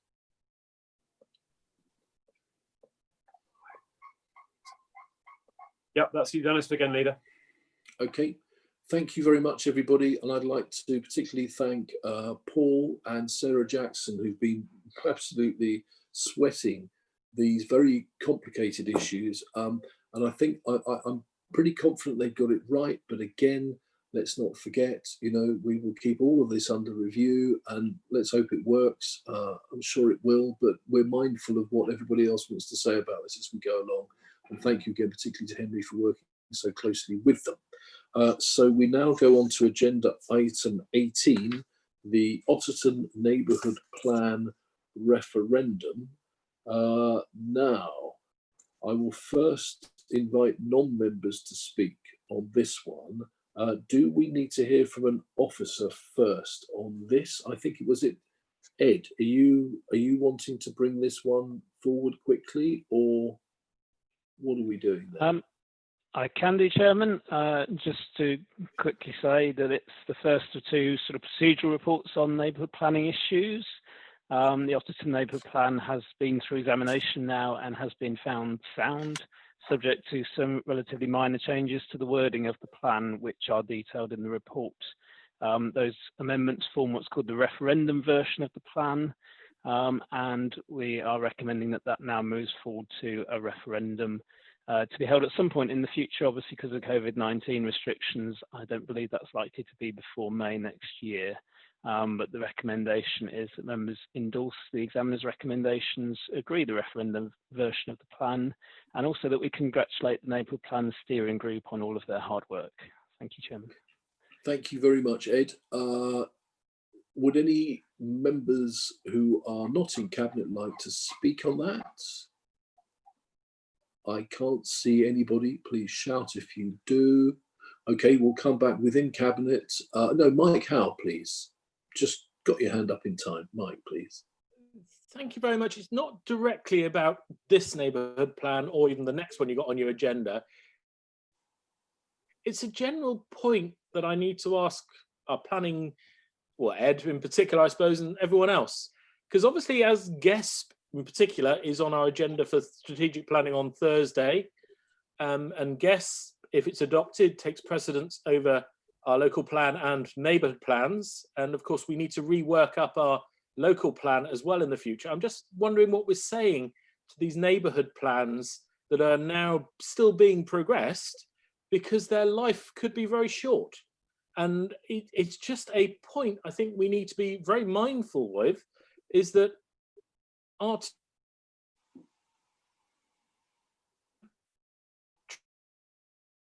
plans don't have to be withdrawn. So it's just a knowledgeable part with our communication with the neighbourhood plans that are still being produced, to make sure they are aware that there might be policies that they will have to look at again. That's all. As I say, it's just an informative. Thank you, Mike. I'm wondering if you may make that same point again on Thursday as well. I most certainly will. Don't worry about it. Okay, thank you for that. In which case we come back into Cabinet and we're looking at Paul Hayward first, please. Thank you, Chair. Yeah, mindful, obviously there's another item coming shortly, which I'll remain silent on. But yeah, it's following on from sort of with Councillor Howe's point. Because of the requirements of Clause 78 of the Coronavirus Act, no elections or referendum are possible until next May. So I'm just wondering if this is a referendum-ready version, and for the people of Otterton, who, and especially the steering group, would have put in immense hours, as have all steering groups of all neighbourhood plans, and they wouldn't have done it lightly. They'd have done it for a specific reason and with all good intent. I'm just wondering, a question to Ed, if a planning application comes up in Otterton between now and May 2021, and through no fault of the good people of Otterton, they expected this to be hopefully ratified by the community very shortly in a referendum, but that's not possible now for 10 months. In the next 10 months, will the people of Otterton be able to rely on what is in a report, in a plan that's been found referendum ready by the examiner? Will that receive any legal weight at DMC or in the planning department between now and May 2021, when it can actually be put to the people of Otterton? Or simply is it just a piece of paper that counts for nothing? I think that probably the people of Otterton would like to know. Thank you. Ed, do you fancy picking that hot potato up? Yes, happy to. Thank you, Leader. I mean, basically, the neighbourhood plans, like all development plans, they carry gradually more and more weight the closer they get to being made, in the case of neighbourhood plans. So the fact that the Otterton plan has been right the way through examination and found to be sound means that it can carry quite significant weight in decision making, not quite as much weight as it would do if it's been through referendum and been voted in favour for by the community, but it would in the meantime still carry quite significant weight, and we would obviously be referring to all of the policies, giving weight and consideration to them and balancing them in our decision making and recommendations to planning committee. And then I suppose Councillor Howe's question about the GESP. I mean, if the GESP continues, what is the status then of made neighbourhood plans at that stage? Well, I don't think it's a specific GESP issue. I think Councillor Howe's point was where do they stand regardless of GESP and local plan changes coming. And effectively the answer is neighbourhood plans, like all development plans, should be reviewed on a regular basis every 5 years or so. And so the plan can go through and be adopted on the policy framework that's currently in place. And when it comes through to its review period, can be reviewed in light of the GESP or local plan as they come forward. There is obviously the tension, if you like, that obviously those higher level planning documents obviously have greater weight where there's a contradiction, shall we say, over a neighbourhood plan. But that's, in my experience, that's rarely the case, because obviously those are strategic documents and often the neighbourhood plans are looking more local level issues in the local community. And so I don't think there's major tensions likely to arise. But obviously there is a need to review neighbourhood plans like all development plans, something that I know Lympstone, who are the first to adopt, are already tackling. Thank you very much for that. Jeff Young, please. Thank you, Leader. Seeing I was Otterton District Councillor 5 years ago, in fact, and I went to a meeting and they asked me, should we have a neighbourhood plan? And I said, definitely you should. They were believing that because they're in the ANOB, they were safe from development. But I'm glad to say that they took my advice, and this is the result of that advice. And I can see that they spent a lot of time on it. There's some very diligent, very hardworking people that have done this, and they really deserve a good pat on the back. Thank you. Well said, Jeff. Thank you for that. And that, I think that's true of neighbourhood plan committees all across the districts as well. Paul Hayward, please. Thank you, Chair. I suppose, yeah, following on from that, my question is to Ed, and I don't know this. Perhaps he can answer. So would a reviewed neighbourhood plan require another referendum? Because obviously, you know, for those communities that have gone through an immense process and put in all the work, gone through a referendum, to then have to do it again because of changes out of their control, that might be a little bit galling for them. And then, of course, the question might be, should every plan go to a referendum? Because if a referendum at local level in a community of Otterton or Chardstock or Musbury, wherever, or Membury, has to go through a referendum, shouldn't every planning document go through a referendum? Ed, I'll invite you to give a brief answer to that. All right, thank you, Leader. Yes, so my understanding is the review process is effectively the same, and it would have to go through referendum again, but obviously you have the original document, so it's a review of that. So I think it is much easier still to go through that review process. You're not starting with a blank piece of paper again. But my understanding is that they do need to go through a referendum again. In terms of wider referendums on planning documents, of course, documents such as the GESP or the local plan are making large-scale strategic decisions across the wider area. So I think there would be inherent problems with a referendum approach, and certainly that isn't what the legislation requires of us. But obviously, I think it's incumbent upon the district council to make sometimes quite difficult and challenging decisions through a local plan or a more strategic plan that the legislation requires us to make. So I think a referendum would be something for wider consideration in the government, but certainly not something the legislation currently requires of us, and I would see as problematic in terms of large-scale strategic development decisions. Okay, thank you, Ed. Can I bring Marianne in, and then I think we should try and look to move this one ahead if possible. Marianne, Rix. Well, my question is really it relates to the inordinate amount of time and cost that these neighbourhood plans cost. So to think that you might have to go down this route every 5 years is quite a major consideration in terms of money. But bearing this in mind, is it really not possible to have a postal vote for this as a referendum? Because otherwise it's so many months, as Councillor Hayward pointed out, that before this can be ratified. This is a really interesting question. Henry, do we know the law on that at the moment?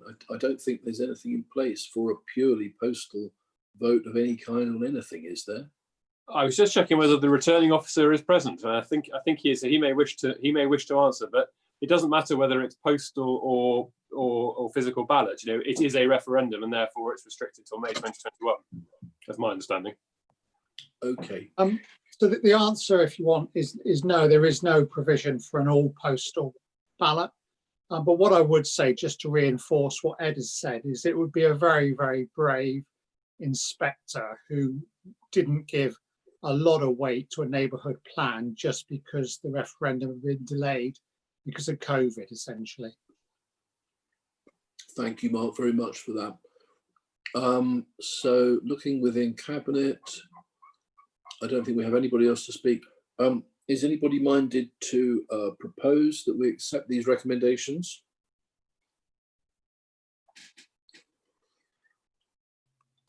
I'm happy to propose, Chair. Happy to second. Okay, I've got in further.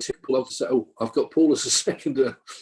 as well. Thank you for that, Jack. Though, so with Jess proposing and Paul seconding, can we take a green tick yes and a red cross no, please?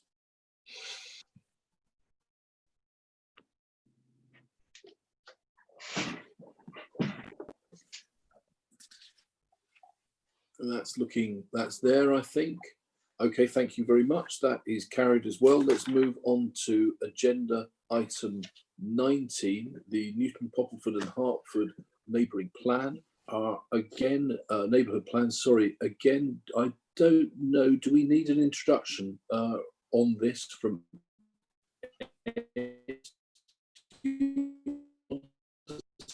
a couple of words?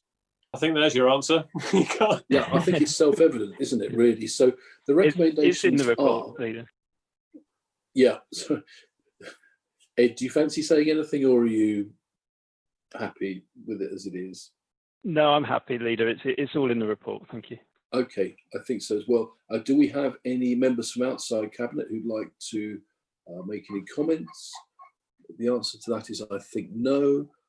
Therefore, if we come within Cabinet, anybody want to make any comments on that? The answer to that is no. Sorry, Eileen Ragg from outside. Eileen, please. Yeah, Chairman, I'm surprised that Axminster doesn't have a neighbourhood plan. It would help us greatly on planning if some of the villages and towns did have neighbourhood plans, and I'd just like to express my concern that Axminster doesn't have one. You will recall, Leader, that when we had one from Newton Poppleford earlier this year, I think, might have been towards the end of last year. And because they didn't have a neighbourhood plan, and we refused the application, that went to appeal, and the appeal was granted. Now, if we'd had the neighbourhood plan to give us some backing into approving that application, that would have saved the applicants from going to appeal. So it is important that you know, towns and villages do have neighbourhood plans, because it gives us something to hang things on when it comes to planning committee. Thank you. Thank you very much, Eileen. I'm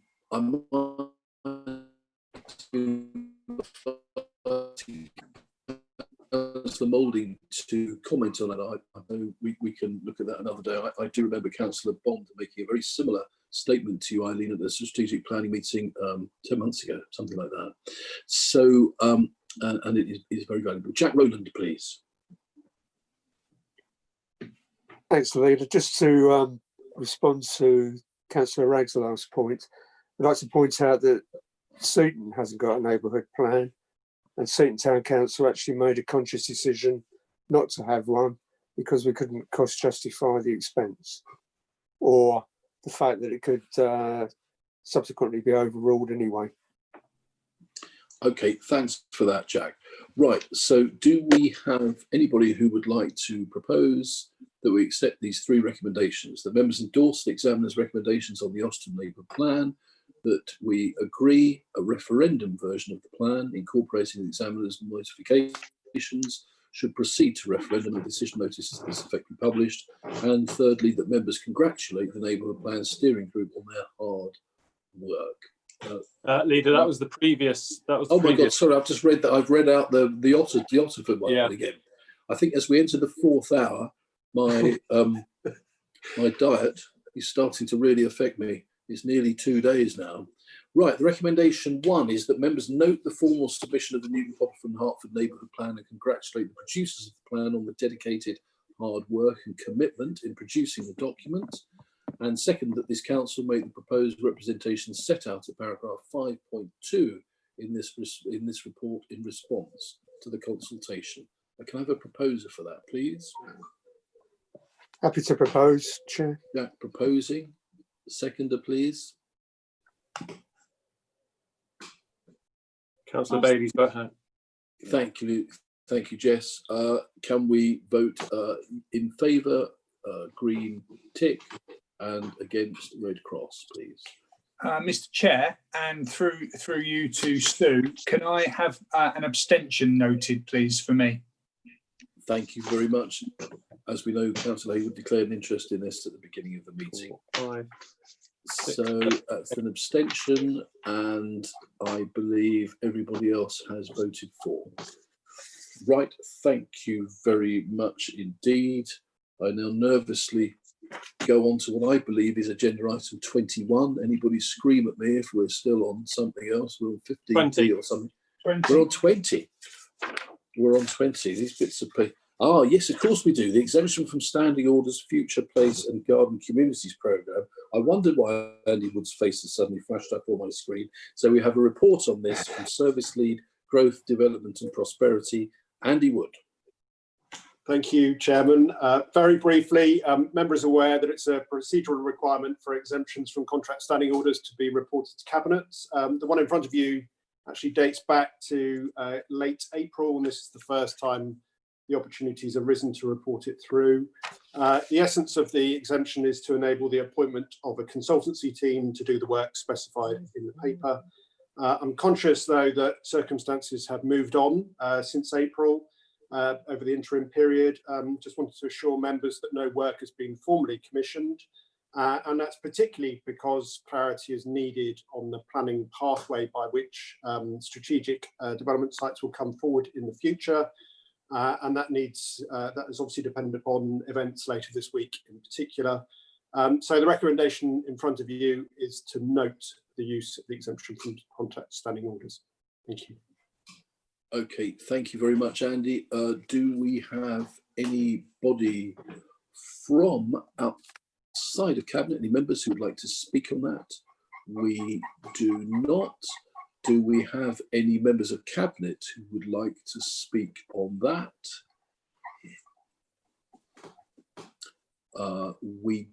Yes, Dan Ledger, please. Keep it really short and sweet, Paul. I'm just happy to propose it. Okay, anybody like to second that? Yes, Mr. Chair, I will.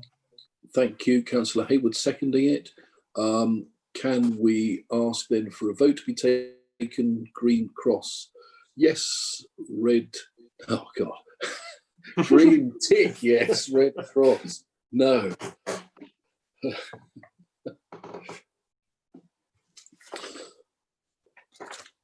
Yeah, Henry, does that look carried? Okay, thank you very much indeed for that, which takes us on now. We're nearly there to agenda item 21, which is very important indeed. Sorry, this has come so near the end. And again, this is Tim Child, and it is the item to do with reopening High Streets safety, the High Street Safety Programme. Thank you, Tim, please. Thank you very much, Chair. The council's received an allocation of circa 30,000 from the Reopening High Streets Safely Fund. What's the fund about? It's about high streets and neighbourhood shopping areas opening safely and in a welcoming way as a in response to talks. To a degree, has already failed. As we know, high streets and neighbourhood shopping centres are already open. There is very strict eligibility criteria to qualify with the fund. In fact, that eligibility criteria is becoming increasingly strict and onerous almost by the day, with further guidance coming through. And I suppose it's largely, not entirely, but largely due to that onerous criteria that there's a very lengthy risk element, risk section to the report that you have before you this evening. It's probably worth just just emphasising that outside of the announcement of this fund, we've already been doing lots of works with our towns and businesses through our environmental health colleagues, also through undertaking risk assessments ourselves, and also for the work that Street Scene in particular have been done regarding social distancing, signage and similar in open spaces. So in terms of how we can support businesses, this is one strand of many strands, the others of which are all already progressing. The fund itself puts an onus on the district to engage with lower tier authorities, and that the fund should be managed at the lowest possible tier of local government where possible and appropriate. And it's very much with that in mind that we've taken the actions so far that we have. And those actions in particular, you will see in appendices 2 and 3 to the report, where we sent out a letter and questionnaire to all of the parish councils and all of the town councils. You'll see within the covering letter, within Appendix 2, we set out very clearly the purpose for writing to those parishes and town councils. And we say that we want to better understand, in order to utilise the funding and the practical support that we can offer, we want to sort of better understand what their requirements are, what measures they already have in place, and we want to facilitate the sharing of best practice. So just to be really clear, the covering letter and questionnaire, yes, I suppose the precursor to that was the funding, but it was very much about understanding what arrangements those lower tier authorities already had in place, and specifically what support they would want from us moving forward.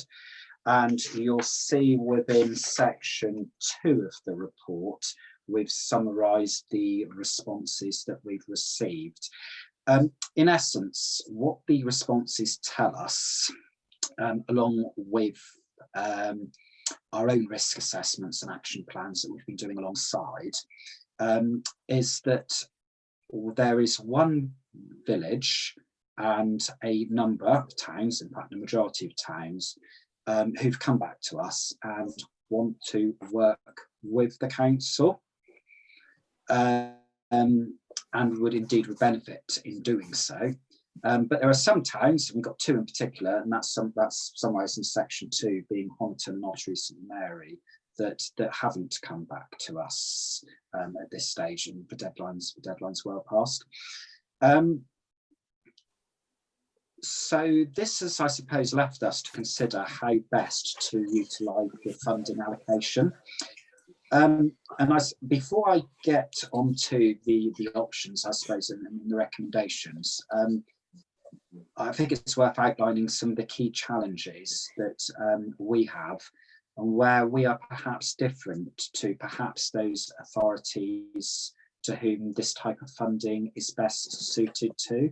So we've really sort of struggled to sort of grapple with this in terms of how we can utilise it, but also in terms of the huge onerous obligations that go with it, with the funding, in terms of paperwork processes and similar.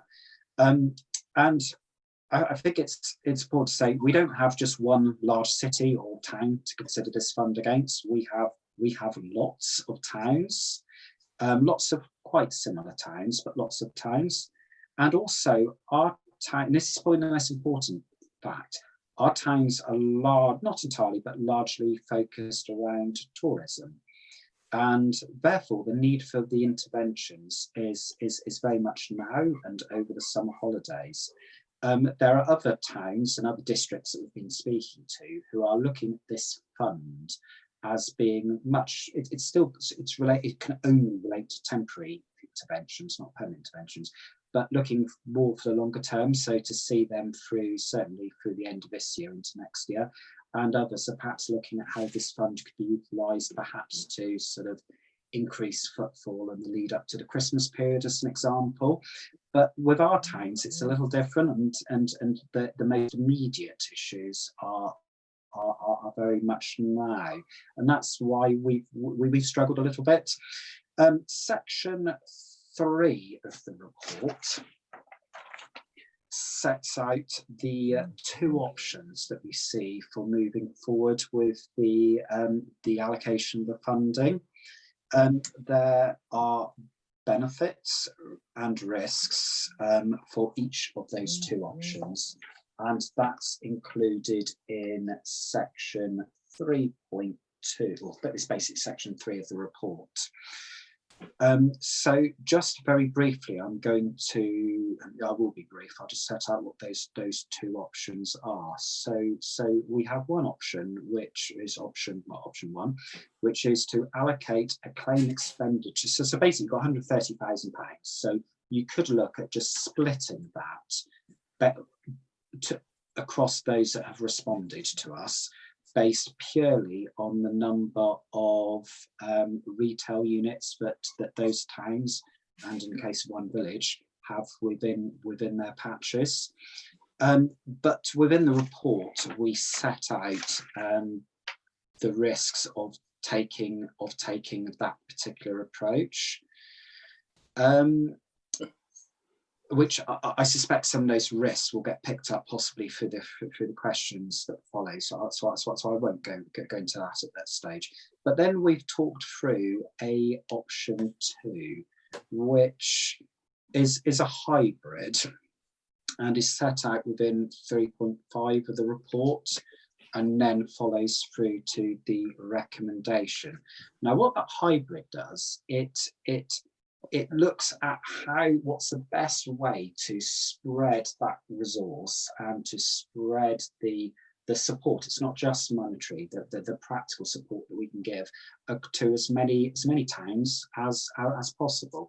So option 2, the hybrid, within that option, East Devon retain a small share of, we're suggesting 10k of that 130k, to deliver direct interventions ourselves, but only in consultation with parishes and towns. And we've got a really good track record over the last couple of months with this project of liaising with them and working together. There are certain interventions that are small and easy to do, and it's just easier for us just to get on and do them with the funding in place, rather than to say to, for example, a town, yes, you go ahead and put some signage up, but before you can do so, you need to enter into an SLA. You're then going to need to consider how you can procure the signs. And this goes on and on and on, when all we actually need to do is get the signage in place. But we also, within option 2, we want to reach out to those towns that haven't responded, and particularly perhaps where they haven't responded, but we ourselves have done a risk assessment and identified that actually there are things that the town could benefit from. There are some towns that have already spent money, which is eligible money. So in those instances, we would support them in terms of reclaiming that eligible expenditure that's already been spent. And we're proposing that we focus our works on temporary public realm changes and business-facing awareness-raising activities. So that could, for example, relate to funding consultants to go in and talk to those businesses about how they can improve their COVID compliance, for example. But also around sort of public-facing safety messages. Now, there are lots of suggestions that have been coming in from some other towns for things that are really, really good to do, but the funding eligibility just doesn't allow for that. So to sum this up, the recommendation is the hybrid, so option 2. It addresses in particular the 3 issues that have developed over the course of the last month or so on this, which is the parishes and towns who have responded really want to work with the district council. That's number one. The second issue is that the admin burden and risk to the lower tier authorities who could potentially spend money and then not be able to recover it is significant. And then thirdly, our own risk assessments. We ourselves have identified where places would benefit from measures. So why can't we just get on and deliver those? And in some instances, in consultation with towns and parishes, so we'd be best placed to deliver those. So on balance, and as I said, this has been a tricky piece of work, but on balance, it's considered that option 2, the hybrid approach, is the recommended approach. I suppose just for me to finish really, before we get into detail on the recommendations, which there are quite a few, I'm afraid, I think we need to set expectations. The funding itself, as I've said, does not lend itself particularly to an authority like East Devon, and an authority that relies heavily on tourism. And I think whichever approach you take, there is a realistic likelihood that the funding in its entirety might not be spent, because the eligible activities are quite limited. But the priority of all of this has to be able to support those parishes and towns, and to do so as quickly as we can and get those interventions in place. But it is quite possible that the full funding amount may not be spent. So that's the report. In terms of the recommendations, I don't know, Leader, Chair, I'm quite happy to go through them now, or you might prefer for us to go through them at a later, once we take a Okay, question. let's leave it there for now, Tim. Thank you. And I think they're pretty self-explanatory actually in the context of what you just said. Thank you so much again for such a thoughtful report. I'll come out first to members, please, if I may. Can I come to Steve Gazzard, please? Thank you, Chair. Can I thank Tim for his excellent report? Exmouth was one of those, as you said, that partook in a survey that we undertook and sent in responses. And I'd like to thank those 5 or 6 town councillors that actually undertook that process. Will, for sake of the councils that have responded, will they be getting some response from you, Tim? But I think is that if you've got the money, I think it'd be better if it was the district council actually did what had to be done. Because speaking from a town council perspective, we haven't got the facilities to do the printing and getting stuff up. But that's just my view on that. Thank you. Thank you, Steve. Tim, any sort of point of information you might be able to help Steve with there? Yes, thank you. So yeah, so based on the responses from parishes and towns, based on our own risk assessments and other intelligence, and it is coming through all the time on this, then yeah, we've been pulling together an action plan, and through that action plan we will then be going back out to the parish, to the individual, well, mainly towns, but parishes and towns. And I think there's should be noted, there's a huge amount of work that sits behind this, and I have to thank my colleagues within the service who've specifically been pulling this, taking this forward. This hasn't been easy because the guidance has been limited and it's been built on all the time. But the feedback I'm getting is that, similar to, I think, as you just said, Councillor Gazzard, the towns, and indeed in the case of Beard Parish, really appreciate our working with them. So yeah, following this meeting and subject to the cabinet decision that comes out of tonight, yes, absolutely, we'll be going back to those towns and that parish, and indeed those that haven't responded to us in terms of the towns, to work with them and to just get these works implemented before in the case of tourist towns, the season's behind us. Thank you, Tim. Peter Faithful, please. Yeah, being in Ottery, and I noticed that Ottery didn't respond. I think whether there's this is nothing to do with a similar one through Devon County Council, is there? Because the Town Council seem to be responding to something similar via Devon County rather than East Devon. As far as things to do, there's a lot of things the Town Council would like to do, but I'm not quite sure how many of them would qualify. I think in support of what Councillor Gazzard was saying, I think Otley Town Council, it's the regeneration group who are looking into all of this for Otley, and I think they would probably appreciate some measure of support and advice and things as to how to go about and what they're supposed to be doing with this funds. So I don't know if Tim can clarify about the Devon County issue. Okay, Tim, have you got a short answer for that one, or would it be better to discuss this offline with Peter and with Ottery? I'll be very, very short.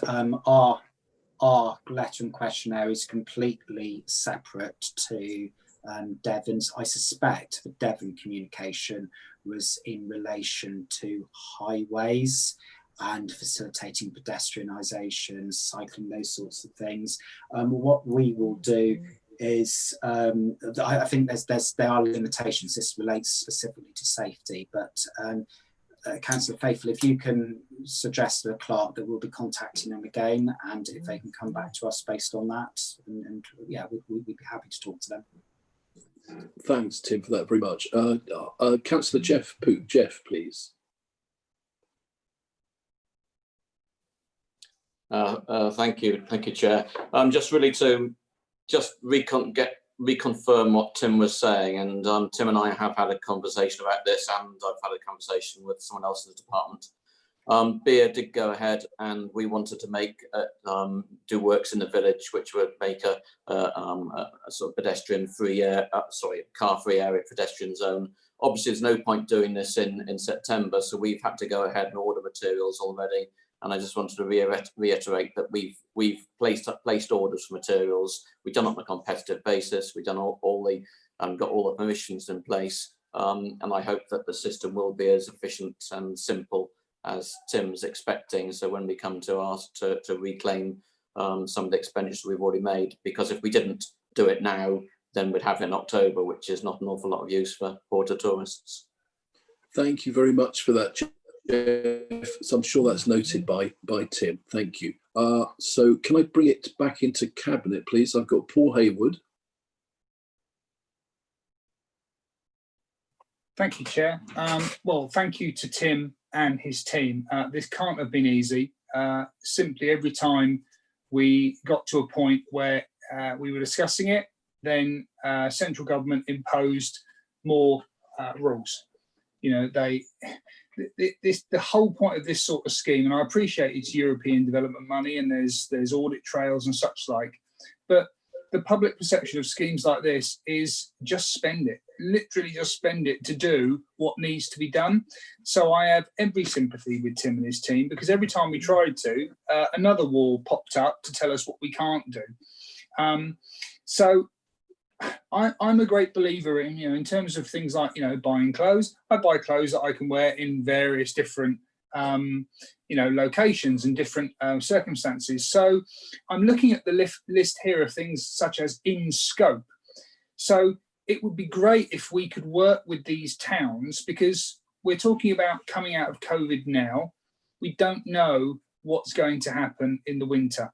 Fingers crossed, it won't be a repeat of what we've had, but we just don't know. So I'm looking through these things like consultants. I'm sure they work somewhere, but I'm not a great fan. I don't think the public support the use of consultants with this sort of money. But if I run through that in scope list, you've got things like lamppost banners. Well, yes, absolutely. I mean, Seaton, great example. They banners on their lampposts.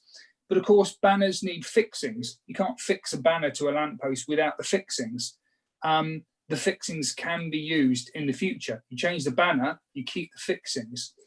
We look at traffic management systems, temporary barriers. Well, what makes a barrier temporary? Once you've bought it, do you then just throw it away? No, you've still got the barrier, you just put a different sign on it. So it's temporary for the time being, but the physical thing still exists. Running down hand sanitizer stations. Well, there's a perfect example of how the district council can work with every town and say, you know, we'll provide hand sanitizer stations, because that sort of thing actually isn't going to go away. Perhaps that's something we need to look at. And so street ready, street compliant stations that can't be easily vandalized, so you spend a bit more because they're a bit robust. That's something that each town council and even some of the parish councils can have, store in case of future need. You're not going to throw them away. That would go completely against our current policy on recycle, reuse. You're not going to throw all this in a skip when it's over. You can buy them, you can store them, you can reuse them. Digital communications and public activity, yes, that's very worthwhile. That costs money. And actually, in the current era when the local press is struggling, every week the Midweek Herald puts out a plea for, you know, please give us some more money, we're struggling. Well, maybe we can use some of this money to help the press, to help us, to help our towns, because all that we're interested in is encouraging the economy to recover, encouraging shoppers to shop and help our local economy. It's a symbiotic relationship. The final one, and this is for me is a fantastic one, planters to be used as temporary public safety measures. I'm all over this like a rash, because planters you are not going to get rid of at the end. Frankly, you can plant up. There was a great article, without boring you too much, I appreciate we're literally been here a long time, but the reason some of the schemes around the country have failed, street closures and diversions, is that simply putting up a load of signs that you borrowed from Southwest Highways or Skanska or whichever your highway authority is, it makes it look like the high street is closed and actually has the exact opposite effect of what you're trying to achieve. Planters, and I tip my hat to the late Councillor Hull here, who was absolutely devoted to flowers and planting in town centres. And for that, I applauded him from here till Christmas. You know, this is something that can be used. It not only makes, provides a temporary public safety measure, but can be used. You accept you're not going to throw them away. And thereafter, they make an amazing addition to any town centre, large village centre, because they look good and they can be reused. So I think all kudos to Tim and his team, but with this, we need to be a little bit creative, a little bit innovative, work with the towns to say, we can give you these things, but they're not just for July, August, September. You know, keep them, use it wisely. It's a great opportunity, but I understand there are a lot of barriers and quid pro quos and caveats. Thank you, Chair. Okay, thanks, Paul. With all that said, would you be happy to propose the recommendation as in the agenda? I would be delighted to, Mr. Chair. I'll second. Okay, I was going to say, before I look for a seconder, I did see another blue hand flash up very quickly. Jeff Pook, I don't know if it was an old blue hand or if you're still very glad to hear back.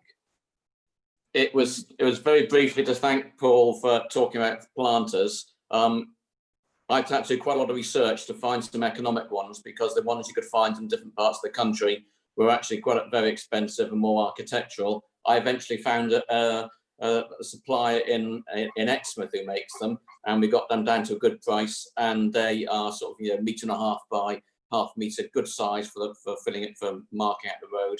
And we will certainly be using ours in a secondary location at the end of it. So thank you. Brilliant. Thank you for that, Jeff. That's a very interesting added comment as well. Okay, so if we move to the vote on this now, please, can we have a green tick for yes, a red cross for no?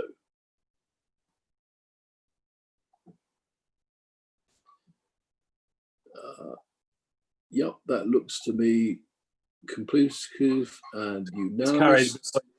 Thank you very much, Henry, for that confirmation as well. In which case, I come to the chair's closing words. This brings our meeting of 3 hours and 40 minutes to an end, and I'd like to thank everyone, including any members of the public still watching online for taking part. However, can I just remind all those present that the supporting officer will confirm when the meeting is no longer being recorded or going live, and until then, your comments will still be live to the public. Over to Amanda to shut us down. Thank you.